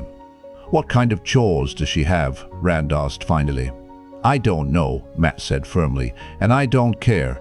I won't spend it either, even when the peddler comes." With that he thrust his coin into his coat pocket. Nodding, Rand slowly did the same with his. He was not sure why, but somehow what Matt said seemed right. The coin should not be spent. Not when it came from her. He could not think of anything else silver was good for, but... "Do you think I should keep mine too?" Anguished indecision painted Ewan's face. "Not unless you want to," Matt said. "I think she gave it to you to spend," Rand said. Ewan looked at his coin, then shook his head and stuffed the silver penny into his pocket. "I'll keep it," he said mournfully. "There's still the Gleeman," Rand said, and the younger boy brightened. "If he ever wakes up," Matt added. "Rand," Ewan asked, "is there a Gleeman?" "You'll see," Rand answered with a laugh. It was clear Ewan would not believe until he set eyes on the Gleeman. He has to come down sooner or later. Shouting drifted across the wagon bridge, and when Rand looked to see what was causing it, his laughter became wholehearted. A milling crowd of villagers, from grey-haired oldsters to toddlers barely able to walk, escorted a tall wagon toward the bridge, a huge wagon drawn by 8 horses. The outside of its rounded canvas cover hung about with bundles like bunches of grapes. The peddler had come at last. Strangers and a gleeman, fireworks and a peddler. It was going to be the best Beltane ever. Clusters of pots clattered and banged as the peddler's wagon rumbled over the heavy timbers of the wagon bridge. Still surrounded by a cloud of villagers and farmers come for festival, the peddler reined his horses to a stop in front of the inn. From every direction people streamed to swell the numbers around the great wagon, its wheels taller than any of the people with their eyes fastened to the peddler above them on the wagon seat. The man on the wagon was Padden Fane, a pale, skinny fellow with gangly arms and a massive beak of a nose. Fane, always smiling and laughing as if he knew a joke that no one else knew, had driven his wagon and team into Emond's field every spring for as long as Rand could remember. The door of the inn flew open even as the team halted in a jangle of harness, and the village council appeared, led by Master Alver and Tam. They marched out deliberately, even Sen-Bui, amid all the excited shouting of the others for pins or lace or books or a dozen other things. Reluctantly, the crowd parted to let them to the fore, everyone closing in quickly behind and never stopping their calling to the peddler. Most of all, the villagers called for news. In the eyes of the villagers, needles and tea and the like were no more than half the freight in a peddler's wagon. Every bit as important was word of outside, news of the world beyond the two rivers. Some peddlers simply told what they knew, throwing it out in a heap, a pile of rubbish with which they could not be bothered. Others had to have every word dragged out of them, speaking grudgingly with a bad grace. Fane, however, spoke freely, if often teasingly, and spun out the telling, making a show to rival a gleeman. He enjoyed being the center of attention, strutting around like an undersized rooster with every eye on him. It occurred to Rand that Fane might not be best pleased to find a real gleeman in Emond's field. The peddler gave the council and villagers alike exactly the same attention as he fussed with tying his reins off just so, which was to say hardly any attention at all. He nodded casually at no one in particular. He smiled without speaking and waved absently to people with whom he was particularly friendly, though his friendliness had always been of a peculiarly distant kind, backslapping without ever getting close. The demands for him to speak grew louder, but Fane waited, fiddling with small tasks about the driver's seat, for the crowd and the anticipation to reach the size he wanted. The council alone kept silent. They maintained the dignity befitting their position, but increasing clouds of pipe smoke rising above their heads showed the effort of it. Rand and Matt edged into the crowd, getting as close to the wagon as they could. Rand would have stopped halfway, but Matt wriggled through the press, pulling Rand behind him, until they were right behind the council. "I'd been thinking you were going to stay out on the farm through the whole festival," Perrin Ibarra shouted at Rand over the clamour. Half a head shorter than Rand, the curly-haired blacksmith's apprentice was so stocky as to seem a man and a half wide, with arms and shoulders thick enough to rival those of Master Luhan himself. He could easily have pushed through the throng, but that was not his way. He picked his path carefully, offering apologies to people who had only half a mind to notice anything but the peddler. He made the apologies anyway and tried not to jostle anyone as he worked through the crowd to Rand and Matt. "Imagine it," he said when he finally reached them. "Beltane and a peddler, both together. I'll bet there really are fireworks. You don't know a quarter of it." Matt laughed. Perrin eyed him suspiciously, then looked a question at Rand. "It's true," Rand shouted, then gestured to the growing mass of people all giving voice. "Later. I'll explain later." "Later?" I said. At that moment, Padan Fane stood up on the wagon seat, and the crowd quieted in an instant. Rand's last words exploded into utter silence, catching the peddler with an arm raised dramatically and his mouth open. Everybody turned to stare at Rand. The bony little man on the wagon, prepared to have everyone hanging on his first words, gave Rand a sharp, searching look. Rand's face reddened, and he wished he were Ewin's size so he did not stand out so clearly. His friends shifted uncomfortably too. It had only been the year before that Fane had taken notice of them for the first time, acknowledging them as men. Fane did not usually have time for anyone too young to buy a good deal of things off his wagon. Rand hoped he had not been relegated to a child again in the peddler's eyes.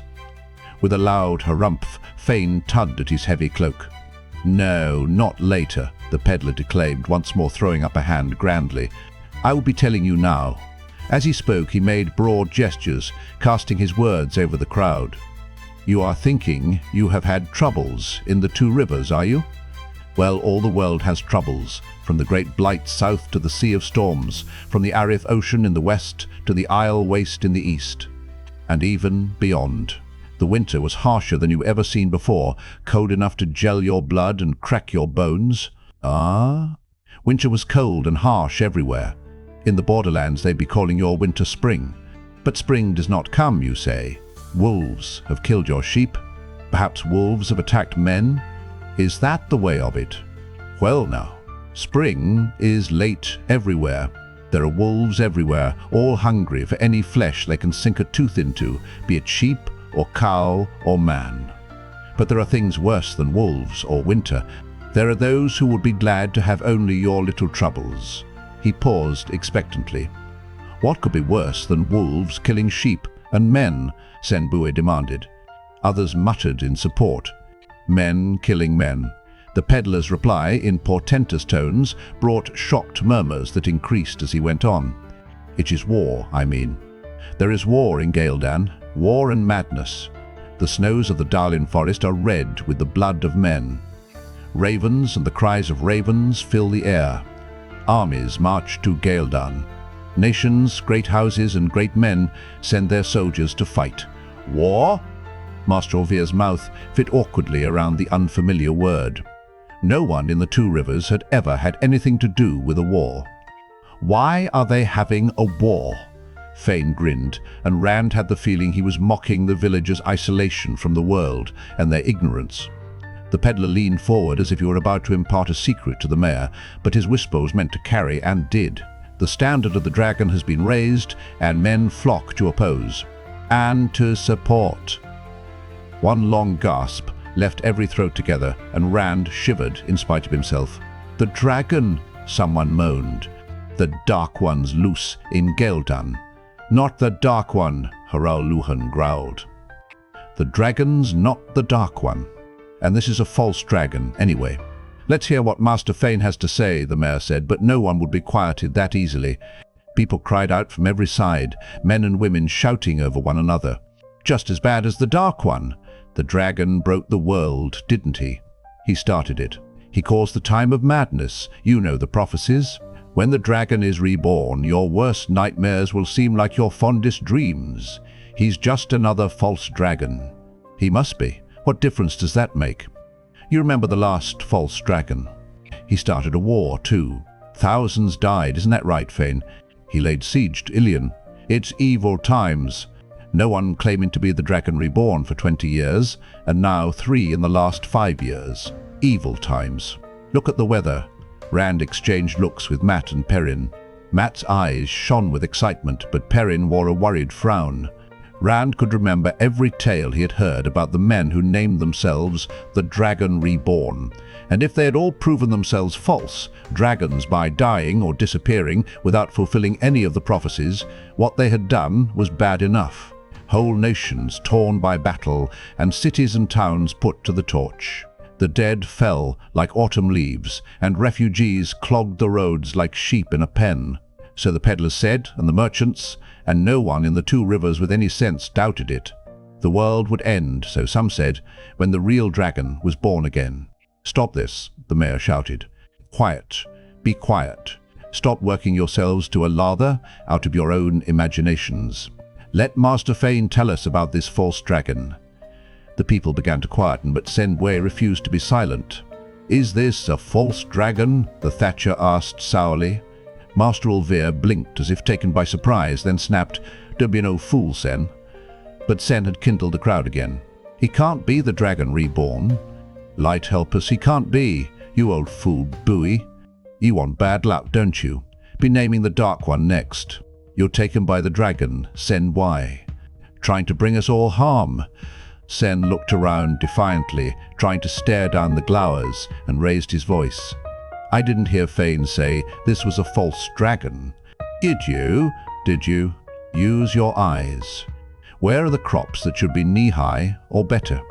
Why is it still winter when spring should be here a month? There were angry shouts for Sen to hold his tongue. I will not be silent.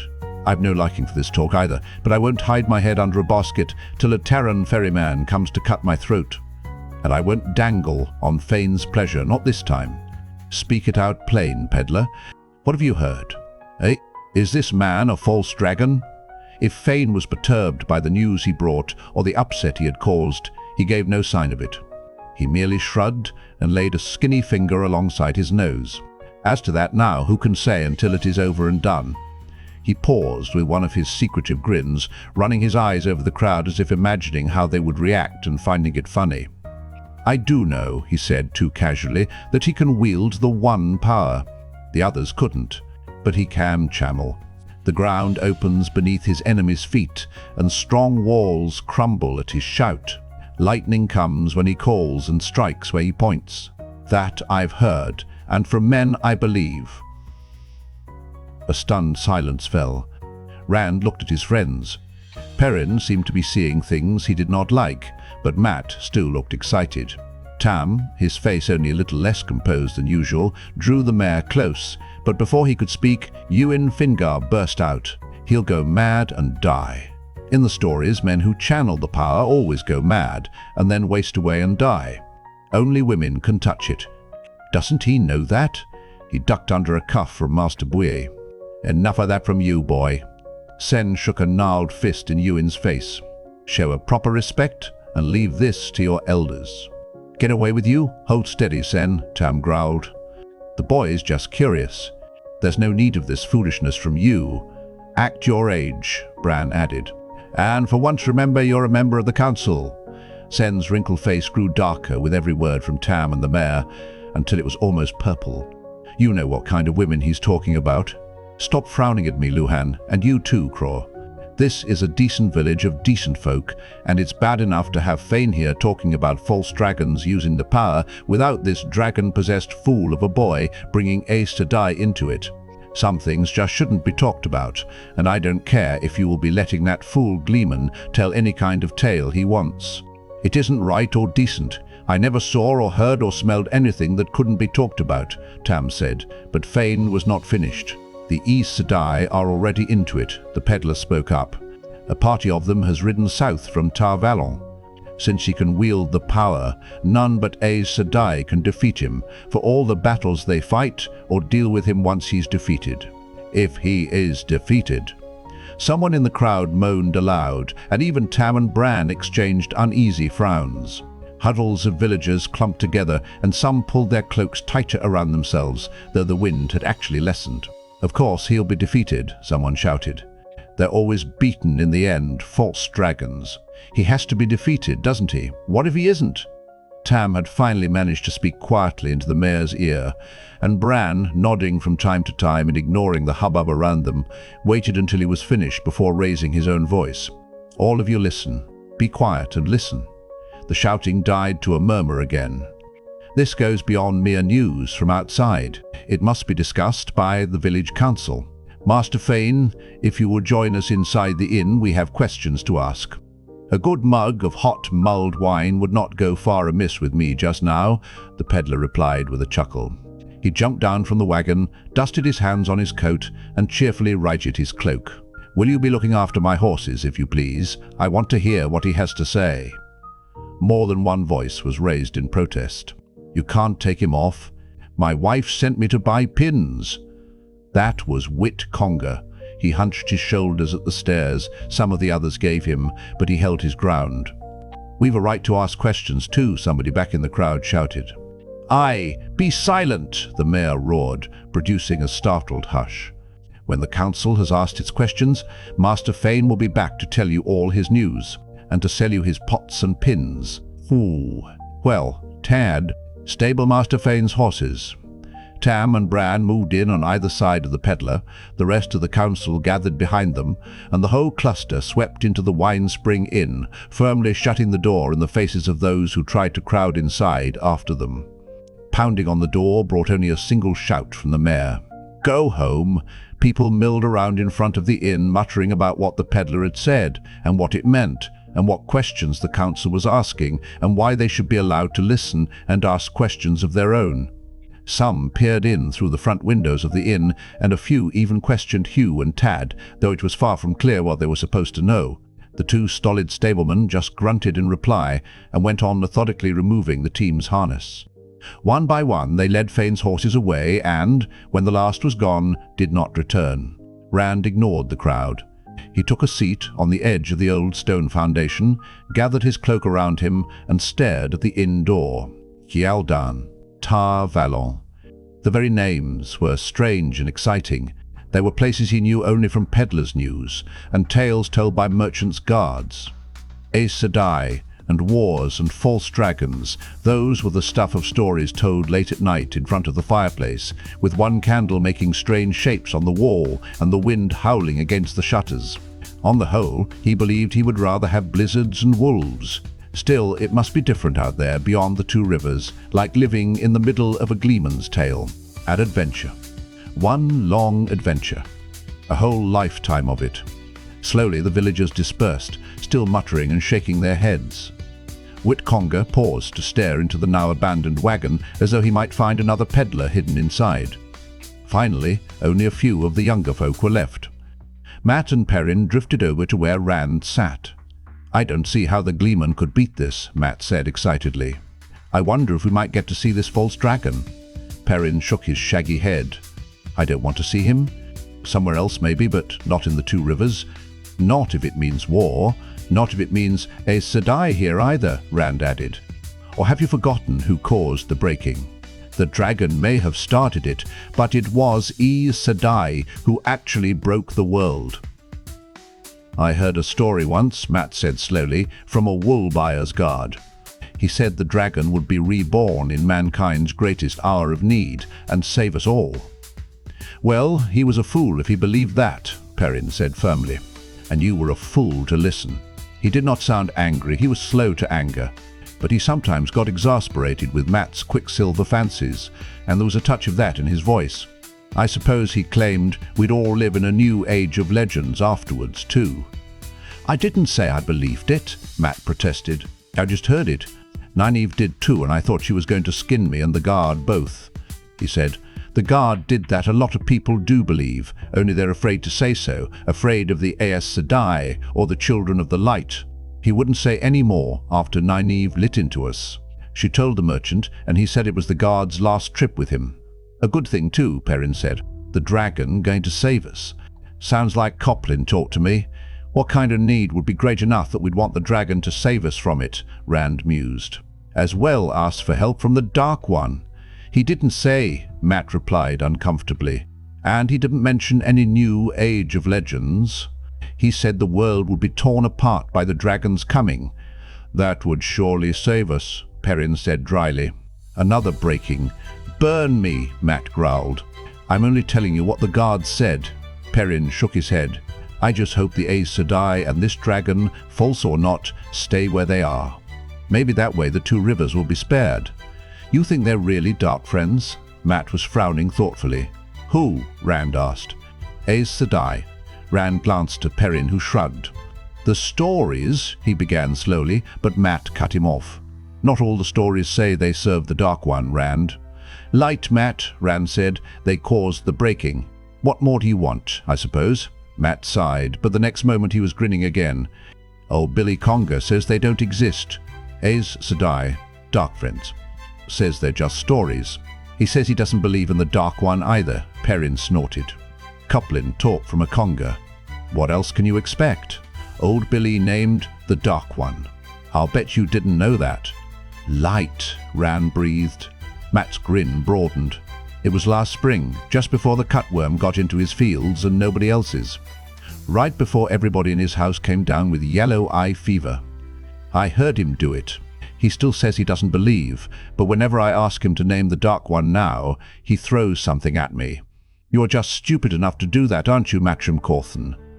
Nynaeve Ormira stepped into their huddle, the dark braid pulled over her shoulder almost bristling with anger. Rand scrambled to his feet, slender and barely taller than Matt's shoulder. At the moment the wisdom seemed taller than any of them, and it did not matter that she was young and pretty. "I suspected something of the sort about Billy Conger at the time, but I thought you at least had more sense than to try taunting him into such a thing. You may be old enough to be married, Matrim Cawthon, but in truth you shouldn't be off your mother's apron strings. The next thing, you'll be naming the Dark One yourself." "No, wisdom," Matt protested, looking as if he would rather be anywhere else than there. "It was old Bill. I mean Master Conger, not me. Blood and ashes, aye. Watch your tongue, Matrim." Rand stood up straighter, though her glare was not directed at him. Perrin looked equally abashed. Later, one or another of them would almost certainly complain about being scolded by a woman not all that much older than themselves. Someone always did after one of Nynaeve's scoldings, if never in her hearing, but the gap in ages always seemed more than wide enough when face to face with her, especially if she was angry. The stick in her hand was thick at one end and a slender switch at the other, and she was liable to give a flail to anybody she thought was acting the fool head or hands or legs, no matter their age or position. The wisdom so held his attention that at first Rand failed to see she was not alone. When he realized his mistake, he began to think about leaving no matter what Nynaeve would say or do later. Egwene stood a few paces behind the wisdom, watching intently. Of a height with Nynaeve, and with the same dark coloring, she could at that moment have been a reflection of Nynaeve's mood, arms crossed beneath her breasts, mouth tight with disapproval. The hood of her soft grey cloak shaded her face, and her big brown eyes held no laughter now. If there was any fairness, he thought that being 2 years older than her should give him some advantage, but that was not the way of it.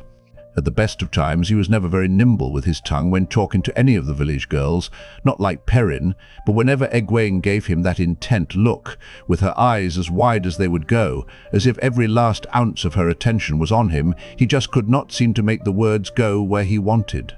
Perhaps he could get away as soon as Nynaeve finished, but he knew he would not, even if he did not understand why. "If you are done staring like a moonstruck lamb, Randall Thor," Nynaeve said, "perhaps you can tell me why you were talking about something even you 3 great bull caves ought to have sense enough to keep out of your mouths." Rand gave a start and pulled his eyes away from Egwene. She had grown a disconcerting smile when the wisdom began speaking. Nynaeve's voice was tart, but she had the beginnings of a knowing smile on her face too, until Mat laughed aloud. The wisdom's smile vanished, and the look she gave Mat cut his laughter off in a strangled croak. "Well, Rand," Nynaeve said. Out of the corner of his eye, he saw Egwene still smiling. "What does she think is so funny?" "It was natural enough to talk of it, Wisdom," he said hurriedly.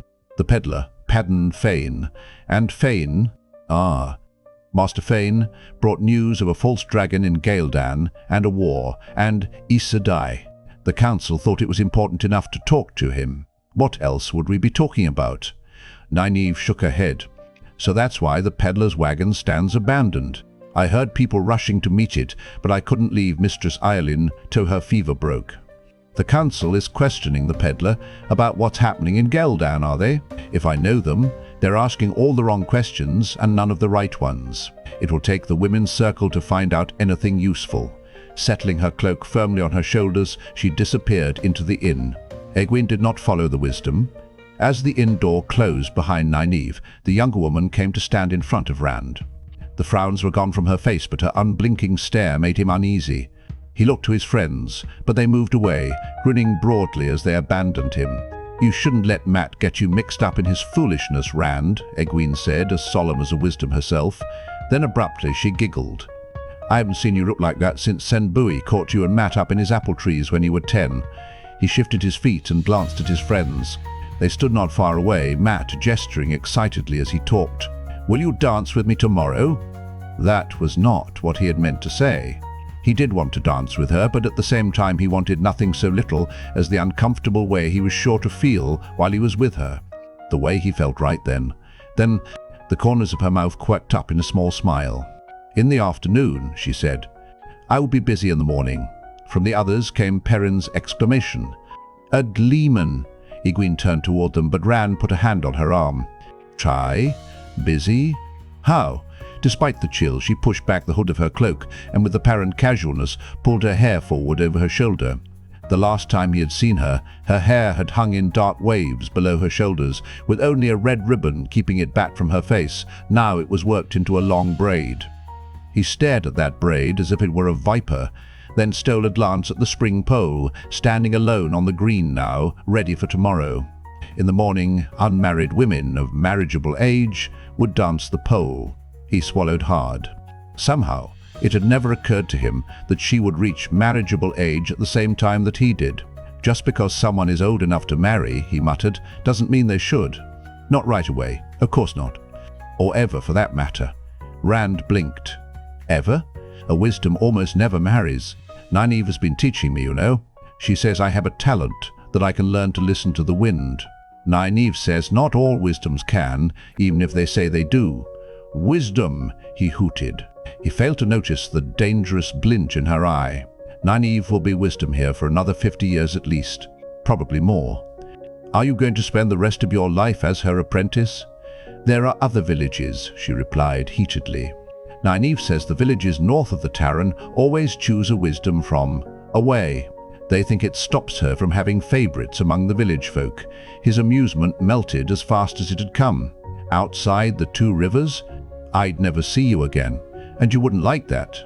You have not given any sign lately that you'd care one way or another. No one ever leaves the two rivers, he went on. Maybe somebody from Terran Ferry, but they're all strange anyway. Hardly like two rivers folk at all. Egwene gave an exasperated sigh. Well, maybe I'm strange too. Maybe I want to see some of the places I hear about in the stories. Have you ever thought of that? Of course I have. I daydream sometimes, but I know the difference between daydreams and what's real. And I do not, she said furiously, and promptly turned her back on him. That wasn't what I meant. I was talking about me. Egwene? She jerked her cloak around her, a wall to shut him off, and stiffly walked a few paces away. He rubbed his head in frustration. How to explain? This was not the first time she had squeezed meanings from his words that he never knew were in them. In her present mood, a misstep would only make matters worse, and he was fairly sure that nearly anything he said would be a misstep. Mat and Perrin came back then. Egwene ignored their coming. They looked at her hesitantly, then crowded close to Rand. Moraine gave Perrin a coin too, Mat said. Just like ours. He paused before adding, and he saw the rider. Where? Rand demanded. When? Did anybody else see him? Did you tell anyone? Perrin raised broad hands in a slowing gesture. One question at a time. I saw him on the edge of the village, watching the smithy, just at twilight yesterday. Gave me the shivers, he did. I told Master Luhan, only nobody was there when he looked. He said, I was seeing shadows. But he carried his biggest hammer around with him while we were banking the forge fire and putting the tools up. He's never done that before. So he believed you, Rand said, but Perrin shrugged. I don't know. I asked him why he was carrying the hammer if all I saw was shadows, and he said something about wolves getting bold enough to come into the village. Maybe he thought that's what I saw, but he ought to know. I can tell the difference between a wolf and a man on horseback, even at dusk. I know what I saw, and nobody is going to make me believe different. I believe you, Rand said. Remember, I saw him too. Perrin gave a satisfied grunt, as if he had not been sure of that. What are you talking about? Egwene demanded suddenly. Rand suddenly wished he had spoken more quietly. He would have if he had realized she was listening. Mat and Perrin, grinning like fools, fell all over themselves, telling her of their encounters with the black-cloaked rider, but Rand kept silent. He was sure he knew what she would say when they were done. Nynaeve was right, Egwene announced to the sky when the two youths fell silent. None of you is ready to be off leading strings. People do ride horses, you know. That doesn't make them monsters out of a gleeman's tale. Rand nodded to himself. It was just as he had thought. She rounded on him. And you've been spreading these tales. Sometimes you have no sense, Randall Thor. The winter has been frightening enough without you going about scaring the children. Rand gave a sour grimace. I haven't spread anything, Egwene. But I saw what I saw, and it was no farmer out looking for a strayed cow. Egwene drew a deep breath and opened her mouth, but whatever she had been going to say vanished as the door of the inn opened and a man with shaggy white hair came hurrying out as if pursued. The door of the inn banged shut behind the white-haired man, and he spun around to glare at it. Lean, he would have been tall if not for a stoop to his shoulders, but he moved in a spry fashion that belied his apparent age. His cloak seemed a mass of patches, in odd shapes and sizes, fluttering with every breath of air, patches in 100 colors. It was really quite thick, Rand saw, despite what Master Ulvir had said, with the patches merely sewn on like decorations. The Gleeman, Egwene whispered excitedly. The white-haired man whirled, cloak flaring. His long coat had odd baggy sleeves and big pockets. Thick moustaches, as snowy as the hair on his head, quivered around his mouth, and his face was gnarled like a tree that had seen hard times. He gestured imperiously at Rand and the others with a long-stemmed pipe, ornately carved, that trailed a wisp of smoke. Blue eyes peered out from under bushy white brows, drilling into whatever he looked at. Rand stared at the man's eyes almost as much as at the rest of him. Everybody in the two rivers had dark eyes, and so did most of the merchants and their guards, and everyone else he had ever seen. The Congers and the Coplins had made fun of him for his grey eyes. Until the day he finally punched Ewell Coplin in the nose, the wisdom had surely gotten onto him for that. He wondered if there was a place where nobody had dark eyes. Maybe land comes from there too. What sort of place is this? The gleeman demanded, in a deep voice that sounded in some way larger than that of an ordinary man. Even in the open air it seemed to fill a great room and resonate from the walls. The yokels in that village on the hill tell me I can get here before dark, neglecting to say that that was only if I left well before noon. When I finally do arrive, chilled to the bone and ready for a warm bed, your innkeeper grumbles about the hour, as if I were a wandering swineherd, and your village council hadn't begged me to display my art at this festival of yours. And he never even told me he was the mayor. He slowed for a breath, taking them all in with a glare, but he was off again on the instant. When I came downstairs to smoke my pipe before the fire and have a mug of ale, every man in the common room stares at me as if I were his least favourite brother-in-law seeking to borrow money. One old grandfather starts ranting at me about the kind of stories I should or should not tell. Then a girl child shouts at me to get out and threatens me with a great club when I don't move quickly enough for her.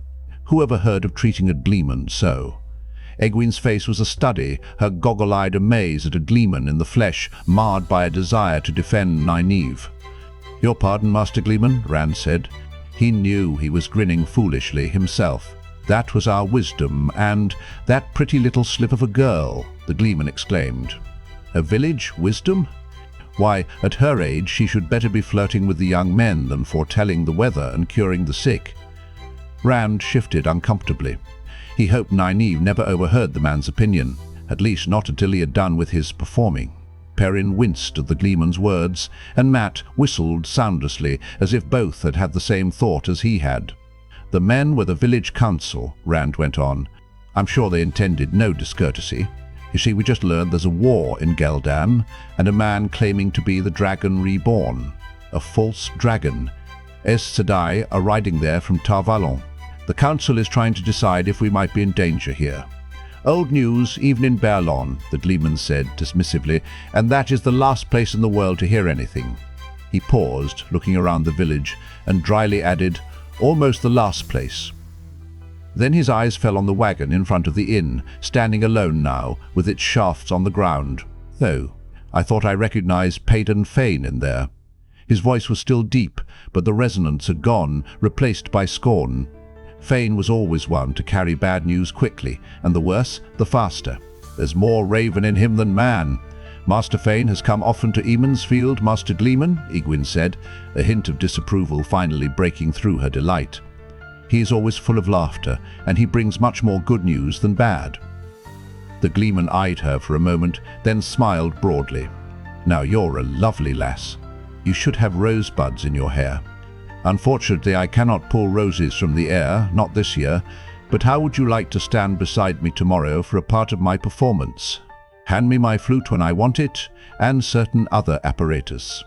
I always choose the prettiest girl I can find as my assistant." Perrin snickered, and Mat, who had been snickering, laughed out loud. Rand blinked in surprise. Egwene was glaring at him, and he had not even smiled. She straightened around and spoke in a too calm voice. "Thank you, Master Gleeman. I would be happy to assist you." "Tom Merrilin," the gleeman said. They stared. "My name is Tom Merrilin, not Master Gleeman." He hitched the multi-hued cloak up on his shoulders, and abruptly his voice once more seemed to reverberate in a great hall. "Once a court bard, I am now indeed risen to the exalted rank of Master Gleeman, yet my name is plain Tom Merrilin, and Gleeman is the simple title in which I glory." And he swept a bow so elaborate with flourishes of his cloak that Mat clapped and Egwene murmured appreciatively, "Or, Master." "Ah, Master Merrilin," Mat said, unsure exactly what form of address to take out of what Tom Merrilin had said. "What is happening in Geldan? Do you know anything about this false dragon? Or the Aes Sedai? Do I look like a peddler boy?" the gleeman grumbled, tapping out his pipe on the heel of his palm. He made the pipe disappear somewhere inside his cloak or his coat. Rand was not sure where it had gone or how. "I'm a gleeman, not a newsmonger, and I make a point of never knowing anything about Aes Sedai. Much safer that way." "But the war," Mat began eagerly, only to be cut off by Master Merrilin. "In wars, boy, fools kill other fools for foolish causes. That's enough for anyone to know. I am here for my art." Suddenly he thrust a finger at Rand. "You, lad. You're a tall one. Not with your full growth on you yet, but I doubt there's another man in the district with your height. Not many in the village with eyes that colour either, I'll wager. The point is, you're an axe handle across the shoulders and as tall as an Ileman. What's your name, lad? Rand gave it hesitantly, not sure whether or not the man was making fun of him, but the gleeman had already turned his attention to Perrin. And you have almost the size of an Ogier. Close enough. How are you called? Not unless I stand on my own shoulders. Perrin laughed. I'm afraid Rand and I are just ordinary folk, Master Merrilin, not made-up creatures from your stories. I'm Perrin Ibarra. Tom Merrilin tugged at one of his moustaches. Well now, made-up creatures from my stories. Is that what they are? You lads are widely travelled then, it seems. Rand kept his mouth shut, certain they were the butt of a joke now, but Perrin spoke up.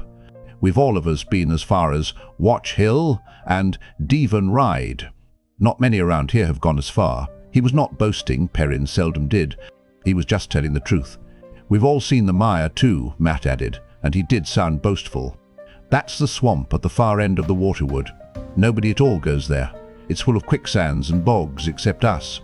And nobody goes to the Mountains of Mist either, but we did once. To the foot of them anyway. As far as that, the gleeman murmured, brushing at his moustaches now continually. Ram thought he was hiding a smile, and he saw that Perrin was frowning. It's bad luck to enter the mountains, Matt said, as if he had to defend himself for not going further. Everybody knows that. That's just foolishness, Matrin Cawthon. Egwene cut in angrily. Nynaeve says, Oh! She broke off, her cheeks turning pink, and the look she gave Tom Merrilin was not as friendly as it had been. It is not right to make. It isn't. Her face went redder and she fell silent. Matt blinked, as if he was just getting a suspicion of what had been going on. You're right, child, the gleeman said contritely. I apologize humbly. I am here to entertain. Ah, my tongue has always gotten me into trouble. Maybe we haven't travelled as far as you, Perrin said flatly, but what does how tall Rand is have to do with anything? Just this, lad. A little later I will let you try to pick me up, but you won't be able to lift my feet from the ground. Not you, nor your tall friend there. Rand, is it? Nor any other man. Now, what do you think of that? Perrin snorted a laugh. I think I can lift you right now. But when he stepped forward, Tom Merrilin motioned him back. Later, lad, later. When there are more folk to watch. An artist needs an audience. A score of folk had gathered on the green since the gleeman appeared from the inn, young men and women down to children who peeked, wide-eyed and silent, from behind the older onlookers. All looked as if they were waiting for miraculous things from the gleeman. The white-haired man looked them over. He appeared to be counting them, then gave a slight shake of his head and sighed. I suppose I had better give you a small sample. So you can run, tell the others. Just a taste of what you'll see tomorrow at your festival.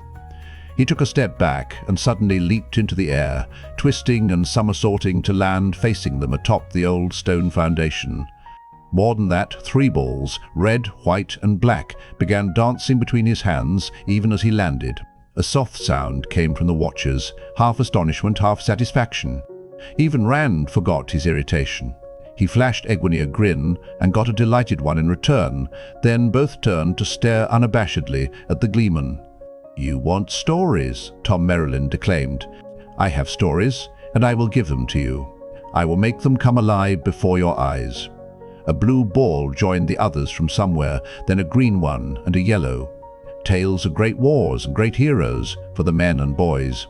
For the women and girls, the entire Apterigine cycle. Tales of Artur Payandrag Tanrail, Artur Hawkwing, Artur the High King, who once ruled all the lands from the Isle Waste to the Aryth Ocean and even beyond. Wondrous stories of strange people and strange lands, of the Green Man, of warders and trollocs, of Ogier and Aiel. The 1,000 tales of Anla, the wise counsellor.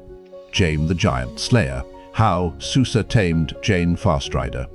Mara and the 3 foolish kings. Tell us about Len, Egwene called. How he flew to the moon in the belly of an eagle made of fire. Tell about his daughter Salia walking among the stars.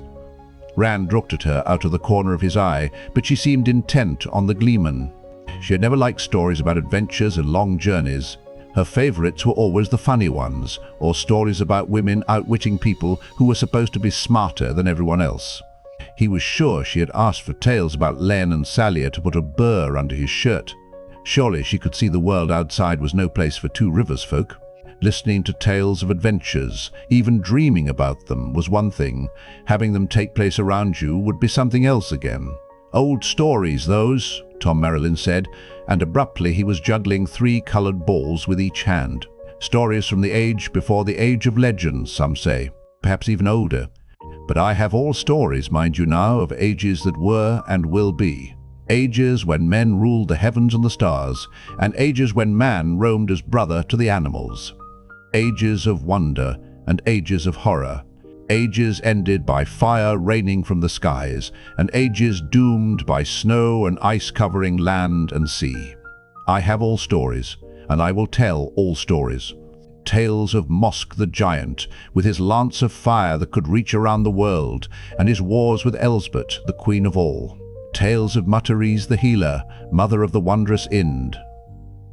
The balls now danced between Tom's hands in 2 intertwining circles. His voice was almost a chant, and he turned slowly as he spoke, as if surveying the onlookers to gauge his effect. I will tell you of the end of the Age of Legends, of the dragon and his attempt to free the Dark One into the world of men. I will tell of the time of madness, when Aes Sedai shattered the world, of the Trolloc Wars, when men battled Trollocs for rule of the earth, of the War of the 100 Years, when men battled men, and the nations of our day were wrought. I will tell the adventures of men and women, rich and poor, great and small, proud and humble, the siege of the pillars of the sky, how Goodwife Carol cured her husband of snoring, King Dareth and the fall of the House of... Abruptly, the flow of words and the juggling alike stopped. Tom simply snatched the balls from the air and stopped talking. Unnoticed by Rand, Moraine had joined the listeners. Lan was at her shoulder, though he had to look twice to see the man. For a moment, Tom looked at Moraine sideways, his face and body still, except for making the balls disappear into his capacious coat sleeves. Then he bowed to her, holding his cloak wide. "Your pardon, but you are surely not from this district, lady," Ewan hissed fiercely. "The Lady Moiraine." Tom blinked, then bowed again, more deeply. "Your pardon again." "Ah, lady. I meant no disrespect." Moraine made a small waving away gesture. "None was perceived, Master Bard. My name is simply Moraine. I am indeed a stranger here, a traveller like yourself, far from home and alone. The world can be a dangerous place when one is a stranger. The Lady Moiraine collects stories," Ewan put in. "Stories about things that happened in the Two Rivers. Though I don't know what ever happened here to make a story of. I trust you will like my stories as well." "Moraine?" Tom watched her with obvious wariness. He looked not best pleased to find her there. Suddenly, Rand wondered what sort of entertainment a lady like her might be offered in a city like Baerlon or Caemlyn. Surely it could not be anything better than at Leman. "That is a matter of taste, Master Bard," Moraine replied. "Some stories I like, and some I do not." Tom's bow was his deepest yet, bending his long body parallel to the ground. "I assure you, none of my stories will displease. All will please and entertain, and you do me too much honor. I am a simple gleeman, that and nothing more." Moraine answered his bow with a gracious nod. For an instant she seemed even more the Lady Ewan had named her, accepting an offering from one of her subjects. Then she turned away and Lan followed, a wolf heeling a gliding swan.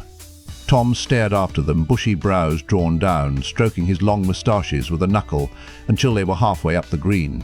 He's not pleased at all, Rand thought. "Are you going to juggle some more now?" Ewan demanded. "Eat fire," Matt shouted. "I want to see you eat fire." "The harp," a voice cried from the crowd. "Play the harp," someone else called for the flute. At that moment, the door of the inn opened, and the village council trundled out, Nynaeve in their midst. Padan Fain was not with them, Rand saw. Apparently the peddler had decided to remain in the warm common room with his mulled wine. Muttering about a strong brandy, Tom Merrilin abruptly jumped down from the old foundation. He ignored the cries of those who had been watching him, pressing inside past the councillors before they were well out of the doorway. Is he supposed to be a gleeman or a king? Saint-Wheel asked in annoyed tones. A waste of good money, if you ask me. Branolvir half turned after the gleeman, then shook his head. That man may be more trouble than he's worth. Nynaeve, busy gathering her cloak around her, sniffed loudly. Worry about the gleeman if you want, Branolvir. At least he is in Emond's field, which is more than you can say for this false dragon. But as long as you are worrying, there are others here who should excite your worry. If you please, Wisdom, Bran said stiffly, kindly leave who should worry me to my deciding. Mistress Moiraine and Master Lan are guests in my inn, and decent, respectable folk, so I say. Neither of them has called me a fool in front of the whole council. Neither of them has told the council it hasn't a full set of wits among them. It seems my estimate was too high by half, Nynaeve retorted. She strode away without a backward glance, leaving Bran's jaw working as he searched for a reply. Egwene looked at Rand as if she were going to speak, then darted after the Wisdom instead. Rand knew there must be some way to stop her from leaving the two rivers, but the only way he could think of was not one he was prepared to take, even if she was willing. And she had as much as said she was not willing at all, which made him feel even worse. That young woman wants a husband, Saint-Wheel growled, bouncing on his toes. His face was purple and getting darker. She lacks proper respect. We're the village council, not boys raking her yard, and... The mayor breathed heavily through his nose and suddenly rounded on the old thatcher. Be quiet, Sen. Stop acting like a black-veiled IL. The skinny man froze on his toes in astonishment. The mayor never let his temper get the best of him. Bran glared. Burn me, but we have better things to be about than this foolishness. Or do you intend to prove Nynaeve right? With that, he stumped back into the inn and slammed the door behind him.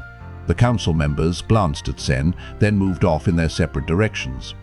All but Haral Luhan, who accompanied the stony-visaged Thatcher, talking quietly. The blacksmith was the only one who could ever get Sen to see reason. Rand went to meet his father, and his friends trailed after him. I've never seen Master Olvir so mad, was the first thing Rand said, getting him a disgusted look from Mat. The mayor and the Wisdom seldom agree, Tam said, and they agreed less than usual today. That's all. It's the same in every village. What about the false dragon? Mat asked, and Perrin added eager murmurs. What about the Aes Sedai? Tam shook his head slowly. Master Fane knew little more than he had already told. At least, little of interest to us. Battles won or lost. Cities taken and retaken.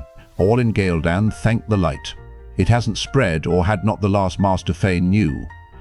Battles interest me, Mat said, and Perrin added, what did he say about them? Battles don't interest me, Matrin, Tam said. But I'm sure he will be glad to tell you all about them later. What does interest me is that we shouldn't have to worry about them here, as far as the council can tell. We can see no reason for Aes Sedai to come here on their way south. And as for the return journey, they aren't likely to want to cross the Forest of Shadows and swim the White River. Rand and the others chuckled at the idea. There were 3 reasons why no one came into the 2 rivers except from the north, by way of Tarren Ferry. The Mountains of Mist, in the west, were the first, of course, and the mire blocked the east just as effectively. To the south was the White River, which got its name from the way rocks and boulders churned its swift waters to froth. And beyond the White lay the Forest of Shadows. Few Two Rivers folk had ever crossed the White, and fewer still returned if they did. It was generally agreed, though, that the Forest of Shadows stretched south for 100 miles or more without a road or a village, but with plenty of wolves and bears. So that's an end to it for us, Mat said. He sounded at least a little disappointed. Not quite, Tam said. Day after tomorrow we will send men to Devon Ride and Watch Hill, and Tarren Ferry too, to arrange for a watch to be kept. Riders along the White and the Tarren, both, and patrols between. It should be done today, but only the mayor agrees with me. The rest can't see asking anyone to spend Beltane off riding across the 2 rivers. But I thought you said we didn't have to worry, Perrin said, and Tam shook his head. I said, should not, boy, not did not. I've seen men die because they were sure that what should not happen would not. Besides, the fighting will stir up all sorts of people. Most will just be trying to find safety, but others will be looking for a way to profit from the confusion. We'll offer any of the first a helping hand, but we must be ready to send the second type on their way." Abruptly, Matt spoke up. "Can we be part of it? I want to anyway. You know I can ride as well as anyone in the village. You want a few weeks of cold, boredom and sleeping rough?" Tam chuckled. "Likely that's all there will be to it. I hope that's all. We're well out of the way even for refugees. But you can speak to Master Auvert if your mind is made up. Rand, it's time for us to be getting back to the farm." Rand blinked in surprise. "I thought we were staying for winter night. Things need seeing to at the farm, and I need you with me. Even so, we don't have to leave for hours yet. And I want to volunteer for the patrols too." "We're going now," his father replied in a tone that brooked no argument. In a softer voice he added, "We'll be back tomorrow in plenty of time for you to speak to the mayor. And plenty of time for festival too. 5 minutes now, then meet me in the stable. Are you going to join Rand and me on the watch?" Matt asked Perrin as Tam left. "I'll bet there's nothing like this ever happened in the Two Rivers before. Why, if we get up to the Taran, we might even see soldiers, or who knows what. Even tinkers." "I expect I will," Perrin said slowly, "if Master Luhan doesn't need me, that is." "The war is in Geldan," Rand snapped. With an effort he lowered his voice. "The war is in Geldan, and the Aes Sedai are the light knows where, but none of it is here. The man in the black cloak is, or have you forgotten him already?" The others exchanged embarrassed looks. "Sorry, Rand," Matt muttered, "but a chance to do something besides milk my Dar's cows doesn't come along very often." He straightened under their startled stares. "Well, I do milk them, and every day too. The Black Rider," Rand reminded them. "What if he hurts somebody? Maybe he's a refugee from the war," Perrin said doubtfully. "Whatever he is," Matt said, "the watch will find him." "Maybe," Rand said, "but he seems to disappear when he wants to. It might be better if they knew to look for him."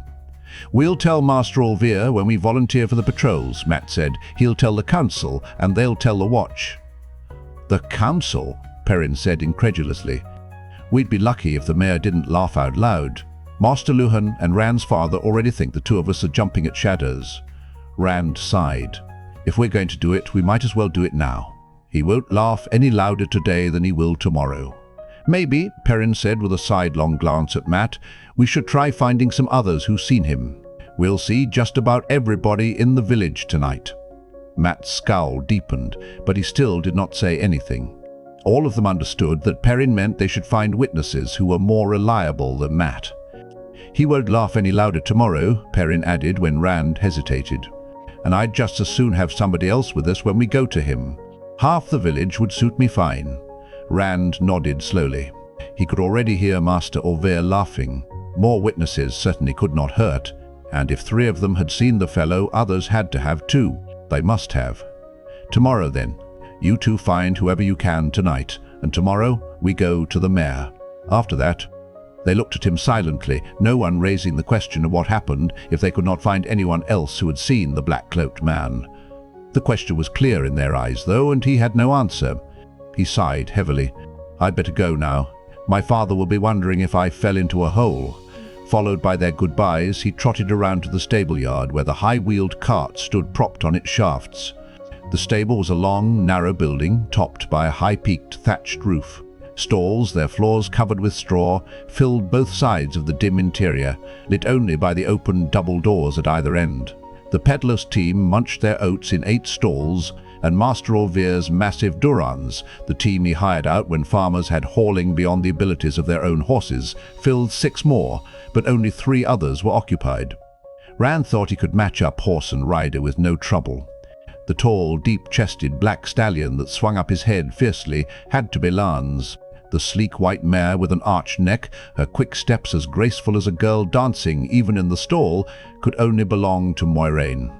And the third unfamiliar horse, a rangy, slab-sided gelding of a dusty brown, fit Tom Merrilin perfectly. Tam stood in the rear of the stable, holding Bella by a lead rope and speaking quietly to Hugh and Tad. Before Rand had taken 2 steps into the stable, his father nodded to the stablemen and brought Bella out, wordlessly gathering up Rand as he went. They harnessed the shaggy mare in silence. Tam appeared so deep in thought that Rand held his tongue. He did not really look forward to trying to convince his father about the black-cloaked rider, much less the mare. Tomorrow would have to be time enough, when Matt and the rest had found others who had seen the man. If they found others. As the cart lurched into motion, Rand took his bow and quiver from the back, awkwardly belting the quiver at his waist as he half-trotted alongside. When they reached the last row of houses in the village, he nocked an arrow, carrying it half-raised and partly drawn. There was nothing to see except mostly leafless trees, but his shoulders tightened. The Black Rider could be on them before either of them knew it. There might not be time to draw the bow if he was not already halfway to it. He knew he could not keep up the tension on the bowstring for long. He had made the bow himself, and Tam was one of the few others in the district who could even draw it all the way to the cheek. He cast around for something to take his mind off thinking about the Dark Rider.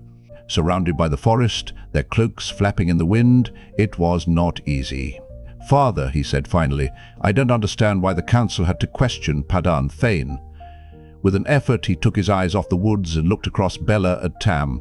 "It seems to me the decision you reached could have been made right on the spot." The mayor frightened everybody half out of their wits, talking about Aes Sedai and the false dragon here in the Two Rivers. "People are funny, Rand. The best of them are. Take Harald Luhan.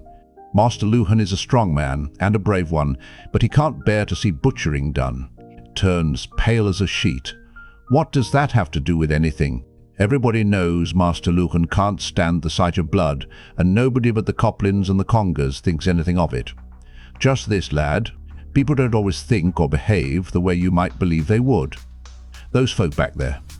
Let the hail beat their crops into the mud, and the wind take off every roof in the district, and the wolves kill half their livestock, and they'll roll up their sleeves and start from scratch. They'll grumble, but they won't waste any time with it. But you give them just the thought of Aes Sedai and a false dragon in Ghealdan, and soon enough they'll start thinking that Ghealdan is not that far. The other side of the Forest of Shadows, and a straight line from Tar Valon to Ghealdan wouldn't pass that much to the east of us. As if the Aes Sedai wouldn't take the road through Caemlyn and Rugard instead of travelling cross-country. By tomorrow morning, half the village would have been sure the entire war was about to descend on us. It would take weeks to undo. A fine Beltane that would make... So Bran gave them the idea before they could get it for themselves. They've seen the council take the problem under consideration, and by now they'll be hearing what we decided. They chose us for the village council because they trust we can reason things out in the best way for everybody. They trust our opinions. Even Sen's, which doesn't say much for the rest of us, I suppose. At any rate, they will hear there isn't anything to worry about, and they'll believe it. It is not that they couldn't reach the same conclusion, or would not eventually, but this way we won't have festival ruined, and nobody has to spend weeks worrying about something that isn't likely to happen. If it does, against all odds, well, the patrols will give us enough warning to do what we can. I truly don't think it will come to that, though. Rand puffed out his cheeks. Apparently, being on the council was more complicated than he had believed. The cart rumbled on along the quarry road. "Did anyone besides Perrin see this strange rider?" Tam asked. "Matt did, but..." Rand blinked, then stared across Baylor's back at his father. "You believe me? I have to go back.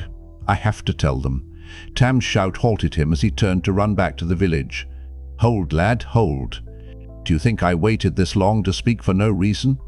Reluctantly, Rand kept on beside the cart, still creaking along behind patient Baylor. "What made you change your mind?" "Why can't I tell the others? They'll know soon enough.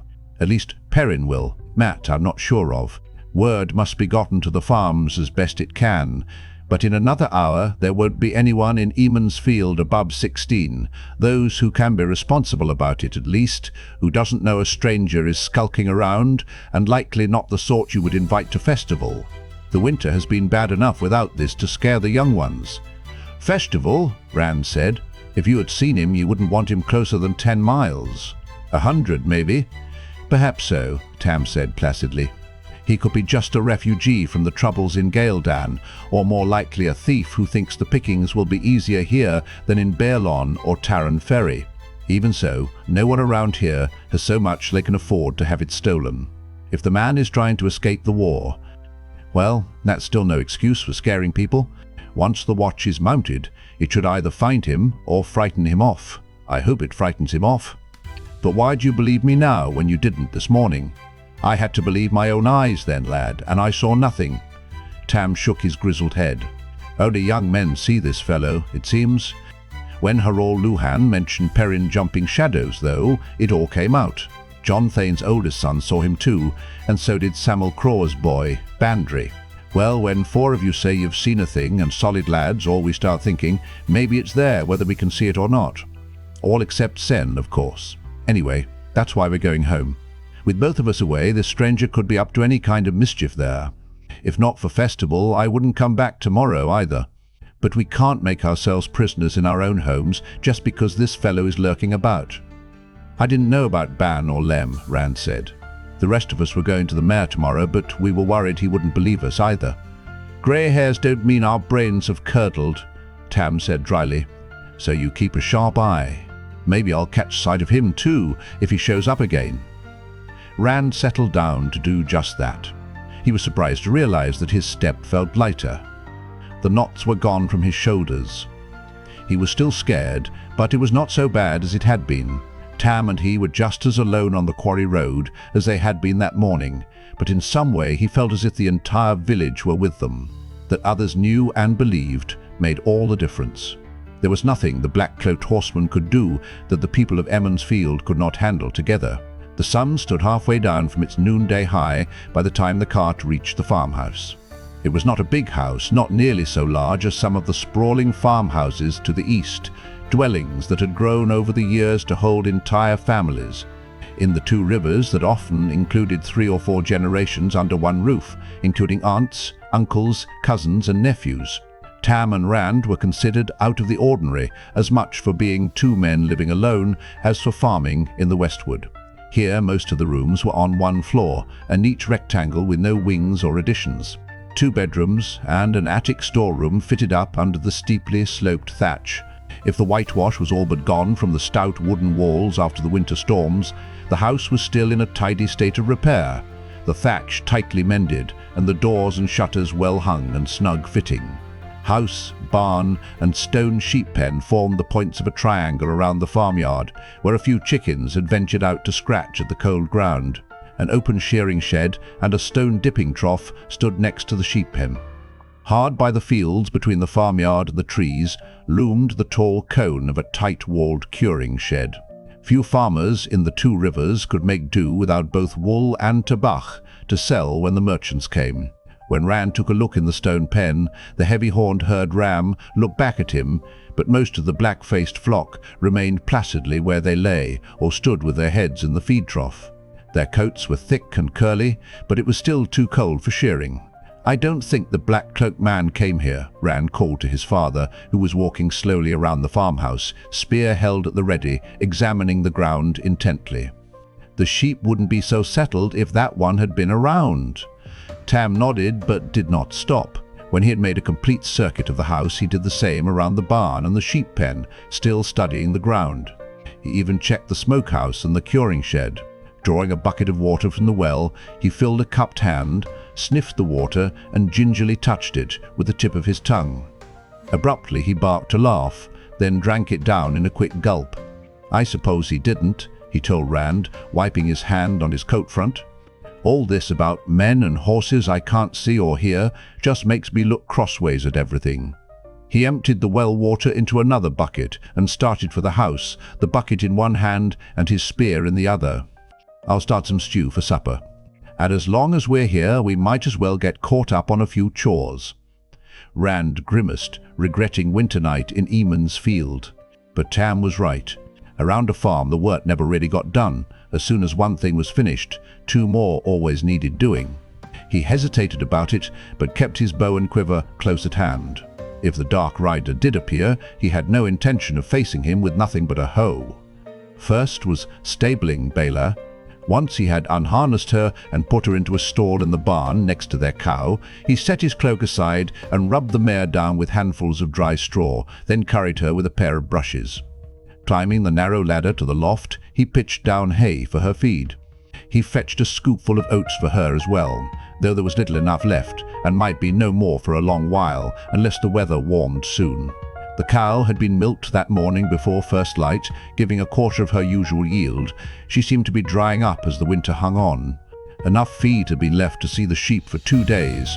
They should have been in the pasture by now, but there was none worth calling it so. But he topped off their water. Whatever eggs had been laid needed to be gathered too. There were only 3.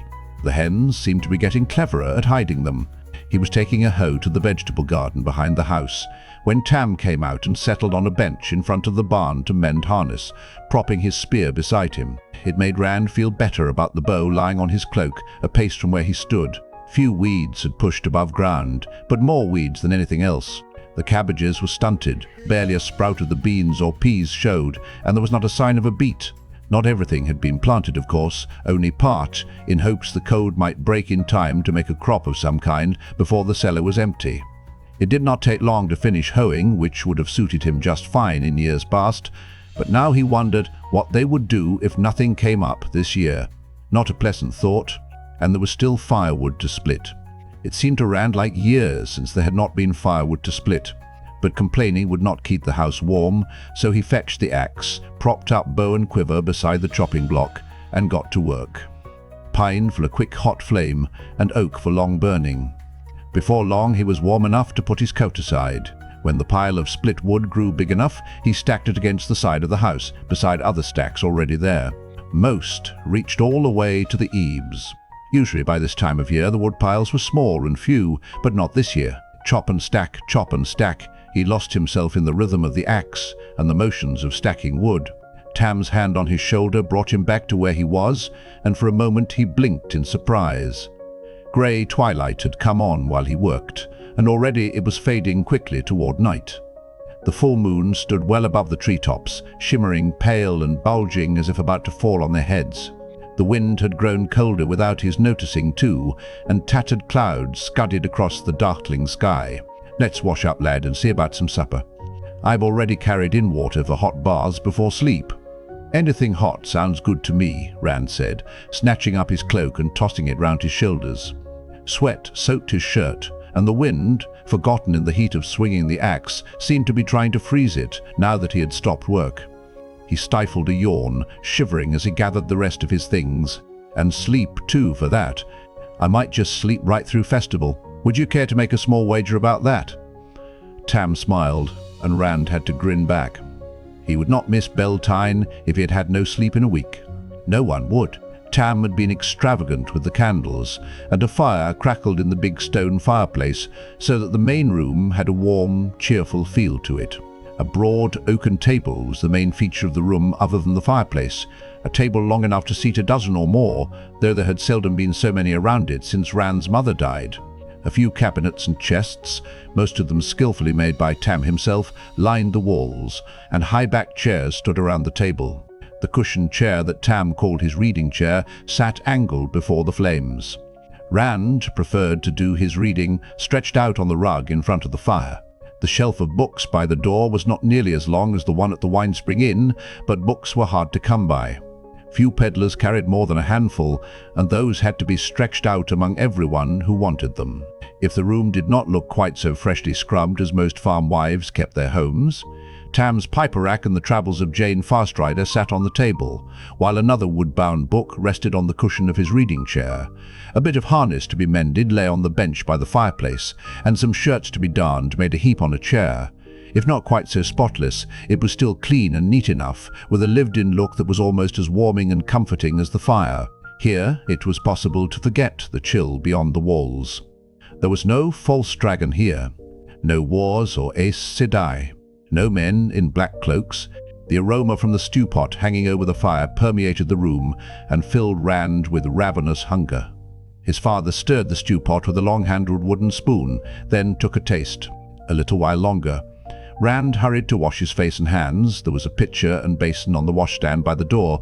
A hot bath was what he wanted, to take away the sweat and soak the chill out, but that would come when there had been time to heat the big kettle in the back room. Tam rooted around in a cabinet and came up with a key as long as his hand. He twisted it in the big iron lock on the door. At Rand's questioning look, he said, "Best to be safe." Maybe I'm taking a fancy, or maybe the weather is blacking my mood, but... He sighed and bounced the key on his palm. "I'll see to the back door," he said, and disappeared toward the back of the house. Rand could not remember either door ever being locked. No one in the Two Rivers locked doors. There was no need, until now at least.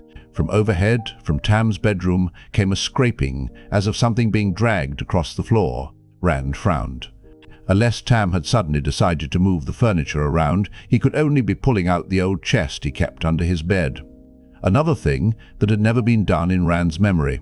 He filled a small kettle with water for tea and hung it from a hook over the fire, then set the table. He had carved the bowls and spoons himself. The front shutters had not yet been closed, and from time to time he peered out, but full night had come, and all he could see were moon shadows.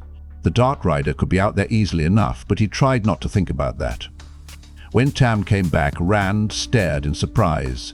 A thick belt slanted around Tam's waist, and from the belt hung a sword with a bronze heron on the black scabbard and another on the long hilt. The only men Rand had ever seen wearing swords were the merchant's guards. And Lan, of course. That his father might own one had never even occurred to him. Except for the herons, the sword looked a good deal like Lan's sword. "Where did that come from?" he asked. "Did you get it from a peddler? How much did it cost?" Slowly, Tam drew the weapon. Firelight played along the gleaming length.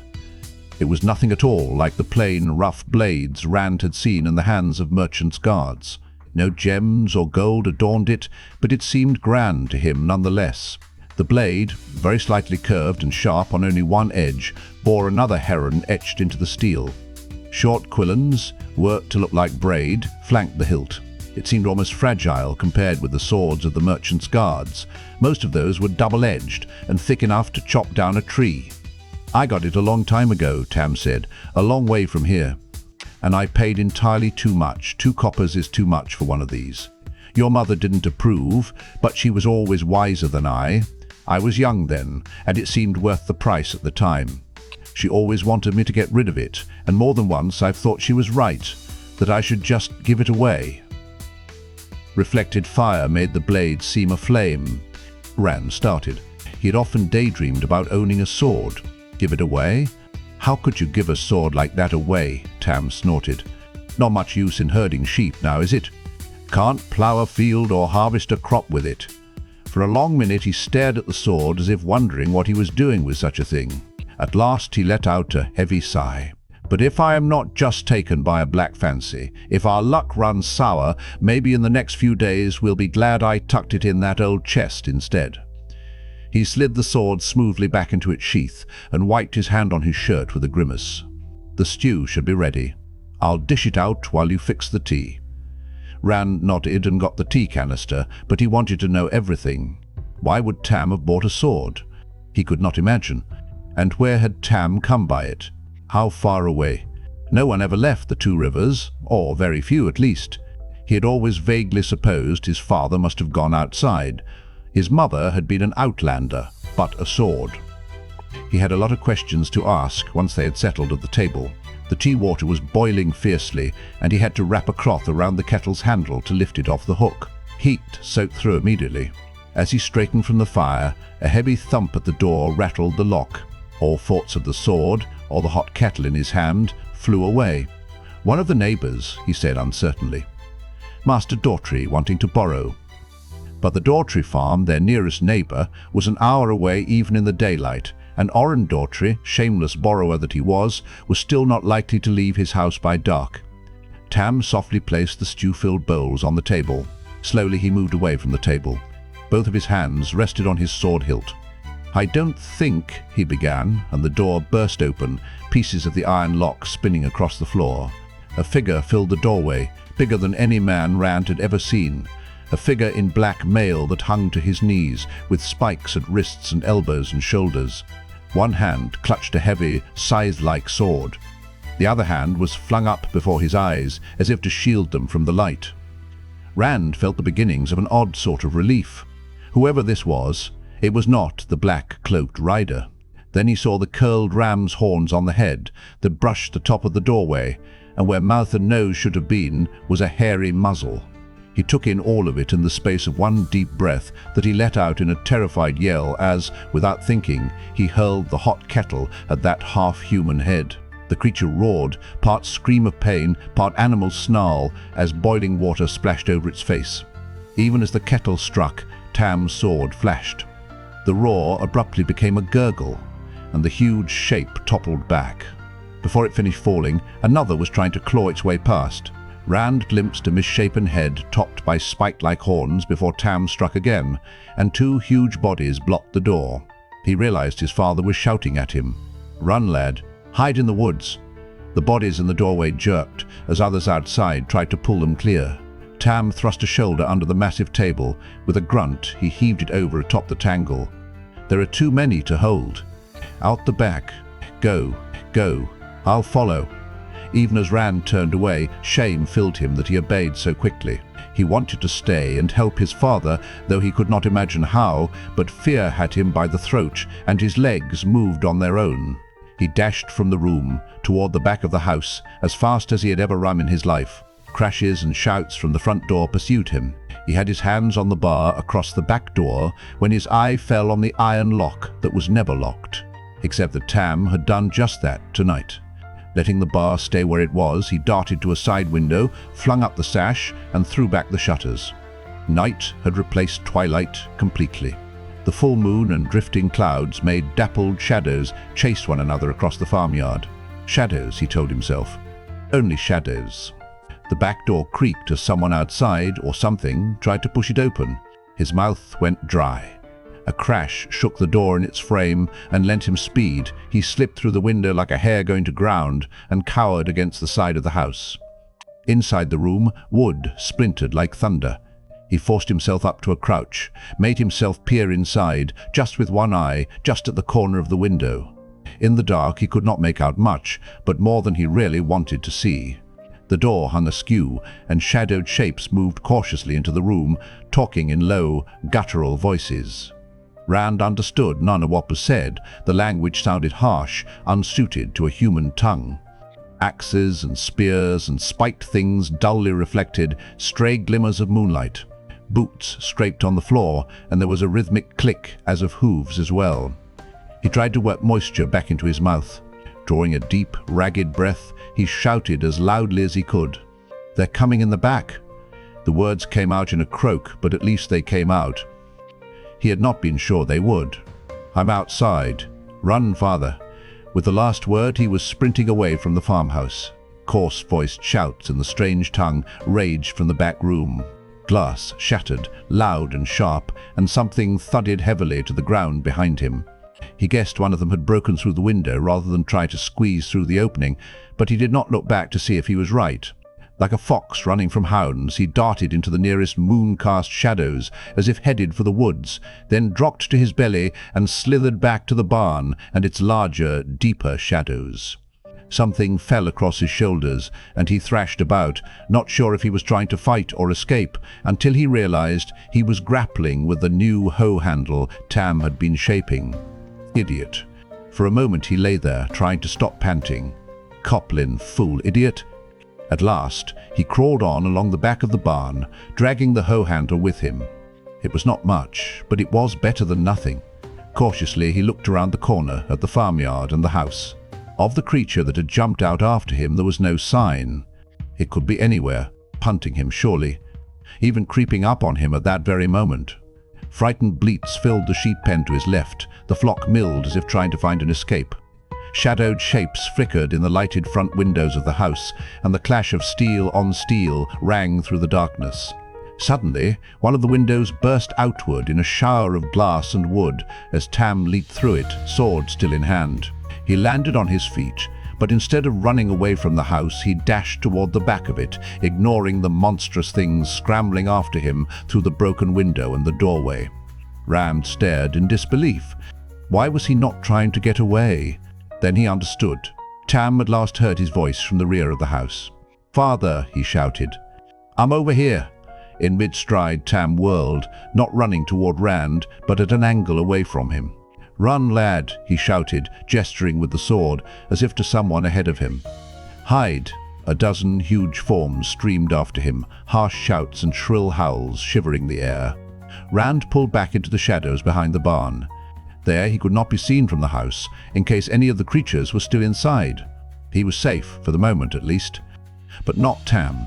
Tam, who was trying to lead those things away from him. His hands tightened on the hoe handle, and he had to clench his teeth to stop a sudden laugh. A hoe handle. Facing one of those creatures with a hoe handle would not be much like playing at quarterstaffs with Perrin. But he could not let Tam face what was chasing him alone. "If I move like I was stalking a rabbit," he whispered to himself, "they'll never hear me or see me." The eerie cries echoed in the darkness, and he tried to swallow. More like a pack of starving wolves. Soundlessly he slipped away from the barn, toward the forest, gripping the hoe handle so hard that his hands hurt. At first, when the trees surrounded him, he took comfort from them. They helped hide him from whatever the creatures were that had attacked the farm. As he crept through the woods, though, moon shadows shifted, and it began to seem as if the darkness of the forest changed and moved too. Trees loomed malevolently, branches writhed toward him. But were they just trees and branches? He could almost hear the growling chuckles stifled in their throats while they waited for him. The howls of Tam's pursuers no longer filled the night, but in the silence that replaced them he flinched every time the wind scraped one limb against another. Lower and lower he crouched and moved more and more slowly. He hardly dared to breathe for fear he might be heard. Suddenly, a hand closed over his mouth from behind, and an iron grip seized his wrist. Frantically he clawed over his shoulder with his free hand for some hold on the attacker. "Don't break my neck, lad," came Tam's hoarse whisper. Relief flooded him, turning his muscles to water. When his father released him, he fell to his hands and knees, gasping as if he had run for miles. Tam dropped down beside him, leaning on one elbow. "I wouldn't have tried that if I'd thought how much you've grown in the last few years," Tam said softly. His eyes shifted constantly as he spoke, keeping a sharp watch on the darkness. "But I had to make sure you didn't speak out. Some Trollocs can hear like a dog. Maybe better. But Trollocs are just." Rand let the words trail off. Not just a story, not after tonight. Those things could be Trollocs or the Dark One himself, for all he knew. "Are you sure?" he whispered. "I mean, Trollocs, I'm sure.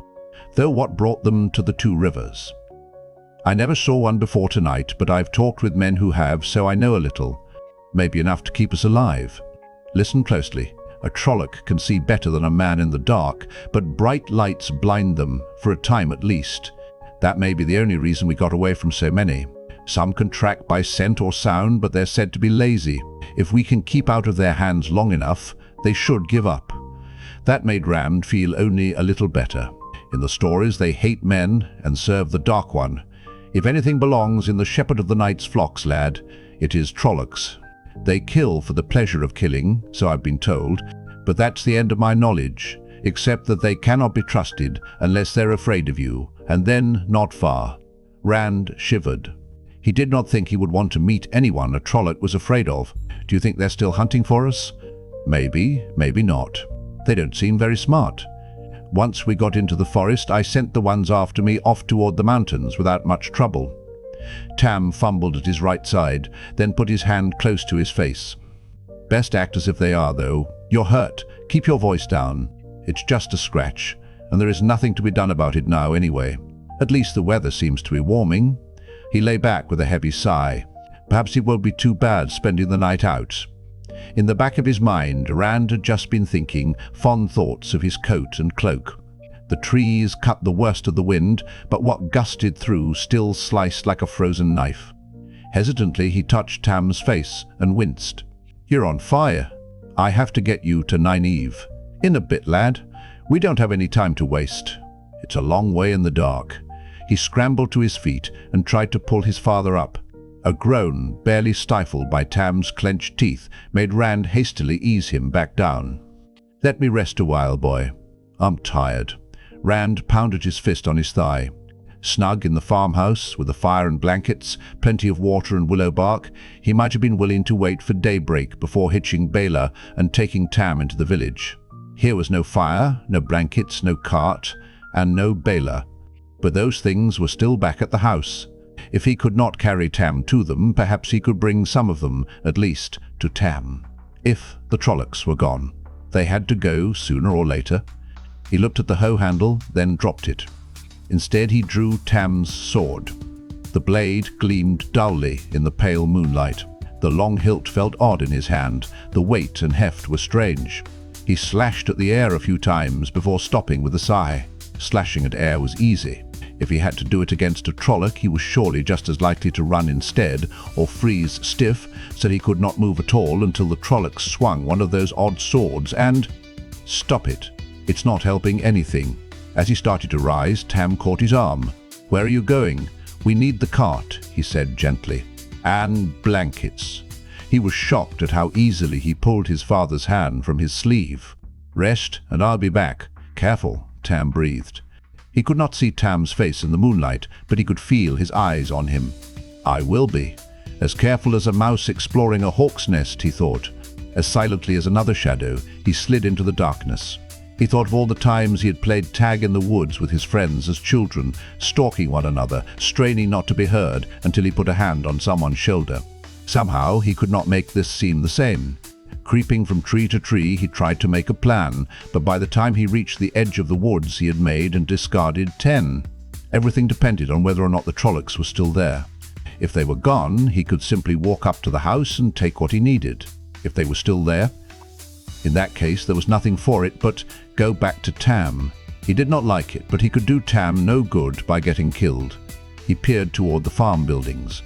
The barn and the sheep pen were only dark shapes in the moonlight. Light spilled from the front windows of the house, though, and through the open front door. Just the candles farther lit, or are there Trollocs waiting? He jumped convulsively at a nighthawk's reedy cry, then sagged against a tree, shaking. This was getting him nowhere. Dropping to his belly, he began to crawl, holding the sword awkwardly before him. He kept his chin in the dirt all the way to the back of the sheep pen. Crouched against the stone wall, he listened. Not a sound disturbed the night. Carefully, he eased up enough to look over the wall. Nothing moved in the farmyard. No shadows flickered against the lit windows of the house or in the doorway. Bella and the cart first, all the blankets and other things. It was the light that decided him. The barn was dark.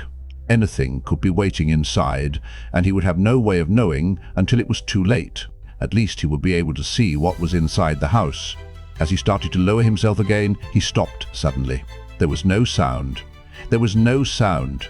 Most of the sheep might have settled down already and gone back to sleep, though it was not likely, but a few were always awake even in the middle of the night, rustling about, bleating now and again.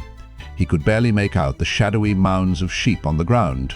One lay almost beneath him. Trying to make no noise, he hoisted himself onto the wall until he could stretch out a hand to the dim shape. His fingers touched curly wool, then wetness. The sheep did not move. Breath left him in a rush as he pushed back, almost dropping the sword as he fell to the ground outside the pen. They kill for fun. They kill for fun. Shackily, he scrubbed the wetness from his hand in the dirt. Fiercely, he told himself that nothing had changed. The Trollocs had done their butchery and gone. Repeating that in his mind, he crawled on across the farmyard, keeping as low as he could, but tried to watch every direction too. He had never thought he would envy an earthworm. At the front of the house, he lay close beside the wall, beneath the broken window, and listened. The dull thudding of blood in his ears was the loudest sound he heard. Slowly, he reared up and peered inside. The stewpot lay upside down in the ashes on the hearth. Splintered, broken wood littered the room. Not a single piece of furniture remained whole.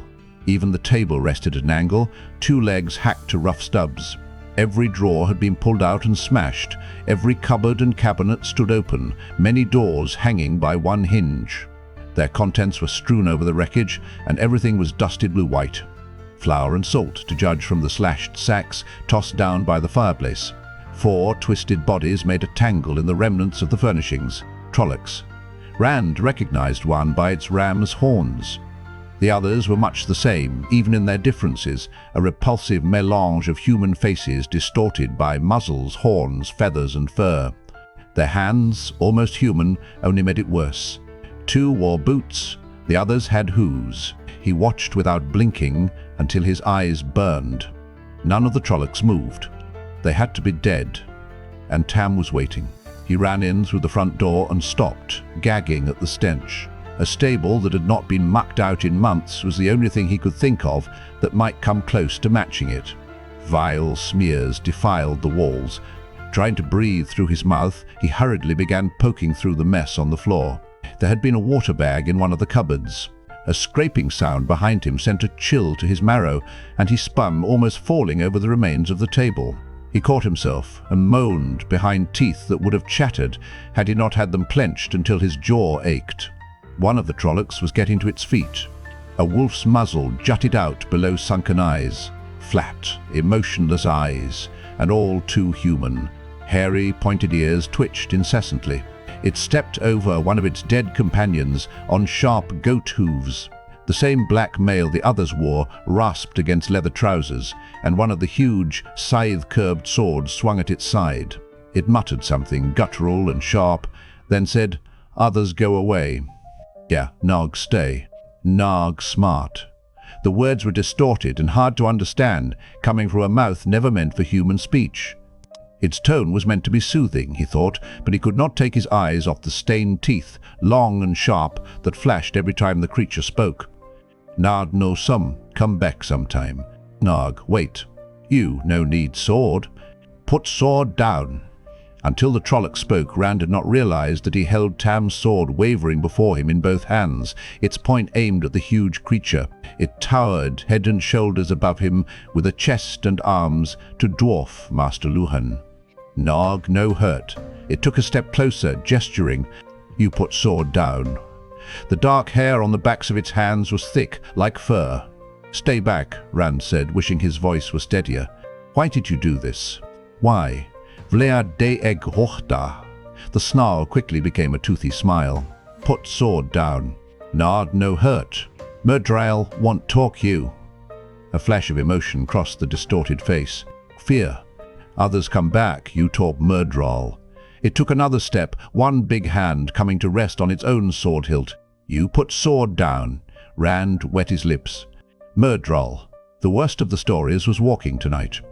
If a fade was coming, it made a Trolloc pale by comparison. He had to get away. But if the Trolloc drew that massive blade, he would not have a chance. He forced his lips into a shaky smile. All right. Grip tightening on the sword, he let both hands drop to his sides. I'll talk. The wolf's smile became a snarl, and the Trolloc lunged for him. Rand had not thought anything that big could move so fast. Desperately, he brought his sword up. The monstrous body crashed into him, slamming him against the wall. Breath left his lungs in one gasp. He fought for air as they fell to the floor together, the Trolloc on top. Frantically, he struggled beneath the crushing weight, trying to avoid thick hands groping for him and snapping jaws. Abruptly, the Trolloc spasmed and was still.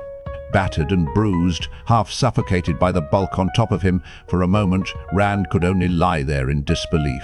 Quickly he came to his senses, though, enough to writhe out from under the body at least. And body it was. The bloodied blade of Tam's sword stood out from the center of the Trolloc's back. He had gotten it up in time after all. Blood covered Rand's hands as well, and made a blackish smear across the front of his shirt. His stomach churned, and he swallowed hard to keep from being sick. He shook as hard as he had in the worst of his fear, but this time in relief at still being alive. Others come back, the Trolloc had said. The other Trollocs would be returning to the farmhouse. And a Murdral. A Fade. The story said Fades were 20 feet tall with eyes of fire, and they rode shadows like horses. When a Fade turned sideways, it disappeared, and no wall could stop them. He had to do what he had come for, and get away quickly.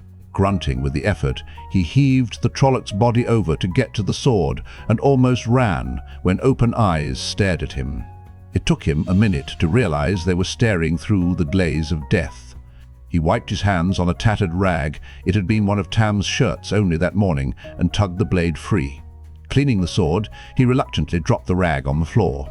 There was no time for neatness, he thought with a laugh, that he had to clamp his teeth shut to stop. He did not see how they could ever clean the house well enough for it to be lived in again. The horrible stench had probably already soaked right into the timbers. But there was no time to think of that. No time for neatness. No time for anything, maybe. He was sure he was forgetting any number of things they would need, but Tam was waiting, and the Trollocs were coming back. He gathered what he could think of on the run. blankets from the bedrooms upstairs, and clean cloths to bandage Tam's wound, their cloaks and coats, a water bag that he carried when he took the sheep to pasture, a clean shirt. He did not know when he would have time to change, but he wanted to get out of his blood-smeared shirt at the first opportunity. The small bags of willow bark and their other medicines were part of a dark, muddy-looking pile he could not bring himself to touch.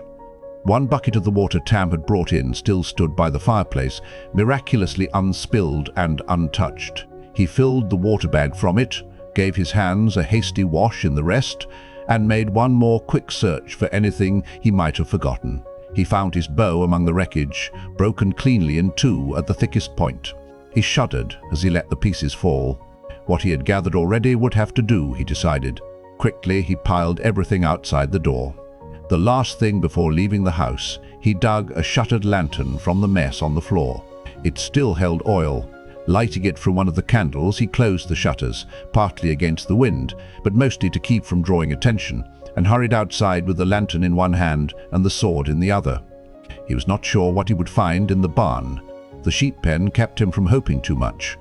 But he needed the cart to get Tam to Emond's field, and for the cart he needed Bella. Necessity made him hope a little. The barn door stood open, one creaking on its hinges as it shifted in the wind. The interior looked as it always had at first. Then his eyes fell on empty stalls, the stall doors ripped from their hinges. Bella and the cow were gone. Quickly he went to the back of the barn. The cart lay on its side, half the spokes broken out of its wheels. One shaft was only a foot-long stump. The despair he had been holding at bay filled him. He was not sure he could carry Tam as far as the village, even if his father could bear to be carried. The pain of it might kill Tam more quickly than the fever. Still, it was the only chance left. He had done all he could do here. As he turned to go, his eyes fell on the hacked-off cart shaft lying on the straw-strewn floor. Suddenly he smiled. Hurriedly, he set the lantern and the sword on the straw-covered floor, and in the next instant he was wrestling with the cart, tipping it back over to fall upright with a snap of more breaking spokes, then throwing his shoulder into it to heave it over on the other side. The undamaged shaft stood straight out. Snatching up the sword, he hacked at the well-seasoned ash. To his pleased surprise, great chips flew with his strokes, and he cut through as quickly as he could have with a good axe. When the shaft fell free, he looked at the sword blade in wonder. Even the best sharpened axe would have dulled chopping through that hard, aged wood, but the sword looked as brightly sharp as ever. He touched the edge with his thumb, then hastily stuck it in his mouth. The blade was still razor-sharp, but he had no time for wonder. Blowing out the lantern, there was no need to have the barn burn down on top of everything else. He gathered up the shafts and ran back to get what he had left at the house. Altogether, it made an awkward burden. Not a heavy one, but hard to balance and manage, the cart shafts shifting and twisting in his arms as he stumbled across the ploughed field. Once back in the forest, they were even worse, catching on trees and knocking him half off his feet. They would have been easier to drag, but that would leave a clear trail behind him. He intended to wait as long as possible before doing that. Tam was right where he had left him, seemingly asleep. He hoped it was sleep. Suddenly fearful, he dropped his burdens and put a hand to his father's face. Tam still breathed, but the fever was worse. The touch roused Tam, but only into a hazy wakefulness. "Is that you, boy?" he breathed. "Worried about you. Dreams of days gone. Nightmares." Murmuring softly, he drifted off again. "Don't worry," Rand said. He laid Tam's coat and cloak over him to keep off the wind. "I'll get you to Nynaeve just as quick as I can." As he went on, as much to reassure himself as for Tam's benefit, he peeled off his blood-stained shirt, hardly even noticing the cold in his haste to be rid of it, and hurriedly pulled on the clean one. Throwing his old shirt away made him feel as if he had just had a bath. "We'll be safe in the village in no time, and the wisdom will set everything right. You'll see, everything's going to be all right." That thought was like a beacon as he pulled on his coat and bent to tend Tam's wound. They would be safe once they reached the village, and Nynaeve would cure Tam. He just had to get him there.